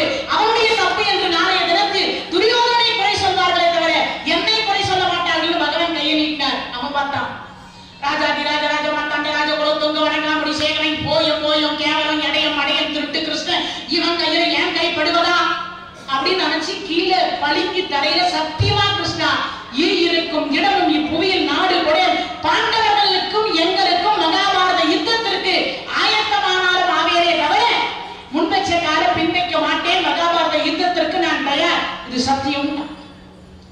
சொல்லி முடிச்ச அடுத்த வினாடி அங்கிருந்து பகவான் புறப்பட்டு போயிட்டார். விதுரர் அங்கிருந்து புறப்படுகிறார். சித்தப்பா நீ நில்லப்பான்னா, என் எதிரிக்கு கூப்பிட்டு விருந்து கொடுத்தியே, நீ நல்ல குலத்தில் பிறந்திருந்தா பரவாயில்ல, நீ பிறந்தது தாசி குலம், உன் தாயினுடைய குலம் தானே உனக்கு இருக்கும்னா, என் தாயை பழித்தவர்களை கொல்லுவேன் என்று தெரிந்திருந்தும் துரியோதனா நீ இப்படி ஒரு வார்த்தை சொன்னாயே, இந்நேரம் வேறு எவனாவது சொல்லி இருந்தால் அந்த சொன்ன நாக்கை இழுத்து வச்சு அறுத்திருப்பேன். ஆனால் ஒரு குலத்தில் ஒரு அண்ணனுடைய மகனாக இருந்து நீயும் எனக்கு மகனாக இருப்பது காரணத்தினால் என் கையில் இருக்கக்கூடிய விஷ்ணு தனுசை நான் உடைத்து விடுகின்றேன். நாளைய மகாபாரத யுத்தத்தில் நான் ஆயுதம் எடுக்க மாட்டேன், யுத்தம் செய்ய மாட்டேன், இது சத்தியம். விதுரர் வீட்டுக்கு எதுக்குடா சாப்பாட்டுக்கு போனார்னா இதுக்குதான் போனார். மீதி நாளைக்கு பார்ப்போம். நாளைக்கு மகாபாரத யுத்தம் என்று சொல்லக்கூடிய மகாபாரத யுத்தத்தினும் கீதையினுடைய சாரத்தையும் நாளை பார்ப்போம் என்று கூறி இவ்வளவு நேரம் இந்த நிகழ்ச்சியை கேட்டுக் கொண்டிருந்த அனைத்து அடியார் பெருமக்களுக்கும் நன்றி கூறி, அனைத்து அடியார்களும் நாளைய தினத்தில் இறுதி நாள் என்று சொல்லக்கூடியதை சொல்லிக்கொண்டு, இன்று 7வது நாள், நாளை 8வது நாள், முடிந்த வரைக்கும் அடியே படித்த வரைக்கும் என்னால முடிந்த வரைக்கும் தர்மத்தின் வாழ்வதனை சூது கவ்வும் இறுதியில் தர்மம் வெல்லும் என்று சொல்லக்கூடிய அந்த வெள்ளி பாரதத்தினுடைய நிறைவு நாள் நாளைய தினம் என்பதை கூறிக்கொண்டு அனைத்து அடியார் பெருமக்களுக்கும் நன்றி கூறி நோயற்ற வாழ்வும் குறைவற்ற செல்வத்தை பெற வேண்டும் என்று சொல்லி இறைவனிடத்தில் பிரார்த்தித்துக் கொண்டு மீண்டும் நாளை மாலை 7 மணிக்கு சந்திப்போம் என்று கூறி விடைபெறுகின்றேன். நன்றி, வணக்கம். தென்னாடுடைய சிவனே போற்றி, வெற்றிவேல் முருகனுக்கு.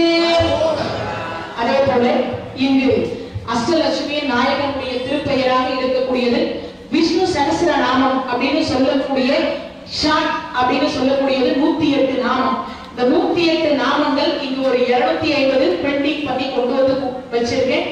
முடிந்த வரைக்கும் வீட்டுல கொண்டு போய் ஒரு நாளைக்கு ஒரு முறையாவது இந்த நாமத்தை சொன்னா செல்வம் என்று சொல்லக்கூடிய 16 வகையான செல்வமும் கிடைக்கும். அதே போல நோயற்ற வாழ்க்கை, கடைசியில நாளை மறுதினம் கிடைக்கக்கூடிய சொர்க்கம்னு சொல்லக்கூடிய, எனக்கு நாளைக்கு மறுதினம் என்னது, வைகுண்ட ஏகாதசி. அதுக்கு முடிஞ்ச வரைக்கும் சொல்லக்கூடியவர்கள் அனைவரும் படிக்கிறவங்க மட்டும் எடுத்துக்கங்க, வேஸ்ட் பண்ணாதீங்க, காலில் போட்டு விதிக்காதீங்க.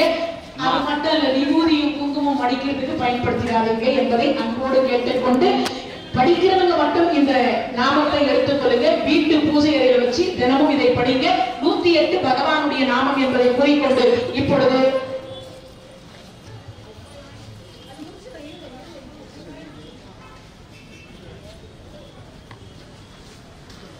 கூட்டு வழிபாடு.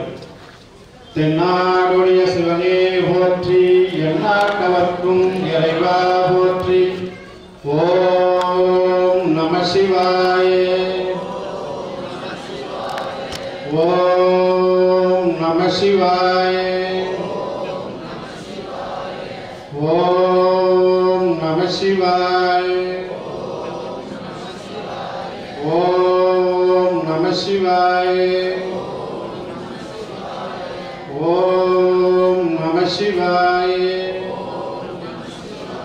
வெற்றிவேல் முருகனுக்கு அரோகர. இந்த மந்திர சொல்றது உங்களுக்கு தான், யாரும் அவசரப்படாமல் நிதானமாக ஒரு நாள் இது எங்கே இருக்கு கூடாது. நிறைய பேர் இதான் பண்ணுறாங்க, பத்திரிக்கை என்னன்னு பார்க்குறாங்க, வாங்கி போகிறாங்க. வேணுன்றா வாங்க, கூட்டம் வந்து முதற்கு பண்ணுங்க.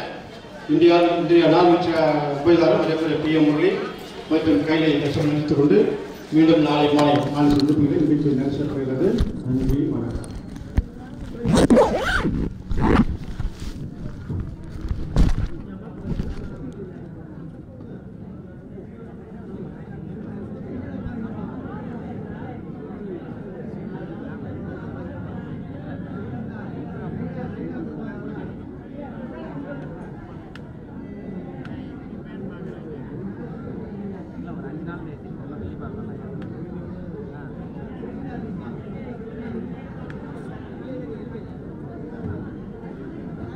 பாருங்க, இப்பதான் சொன்னேன், சொல்லிதான் எது கொடுத்தோம், அதுக்குள்ள எப்படி பண்ணி பார்த்தீங்களா?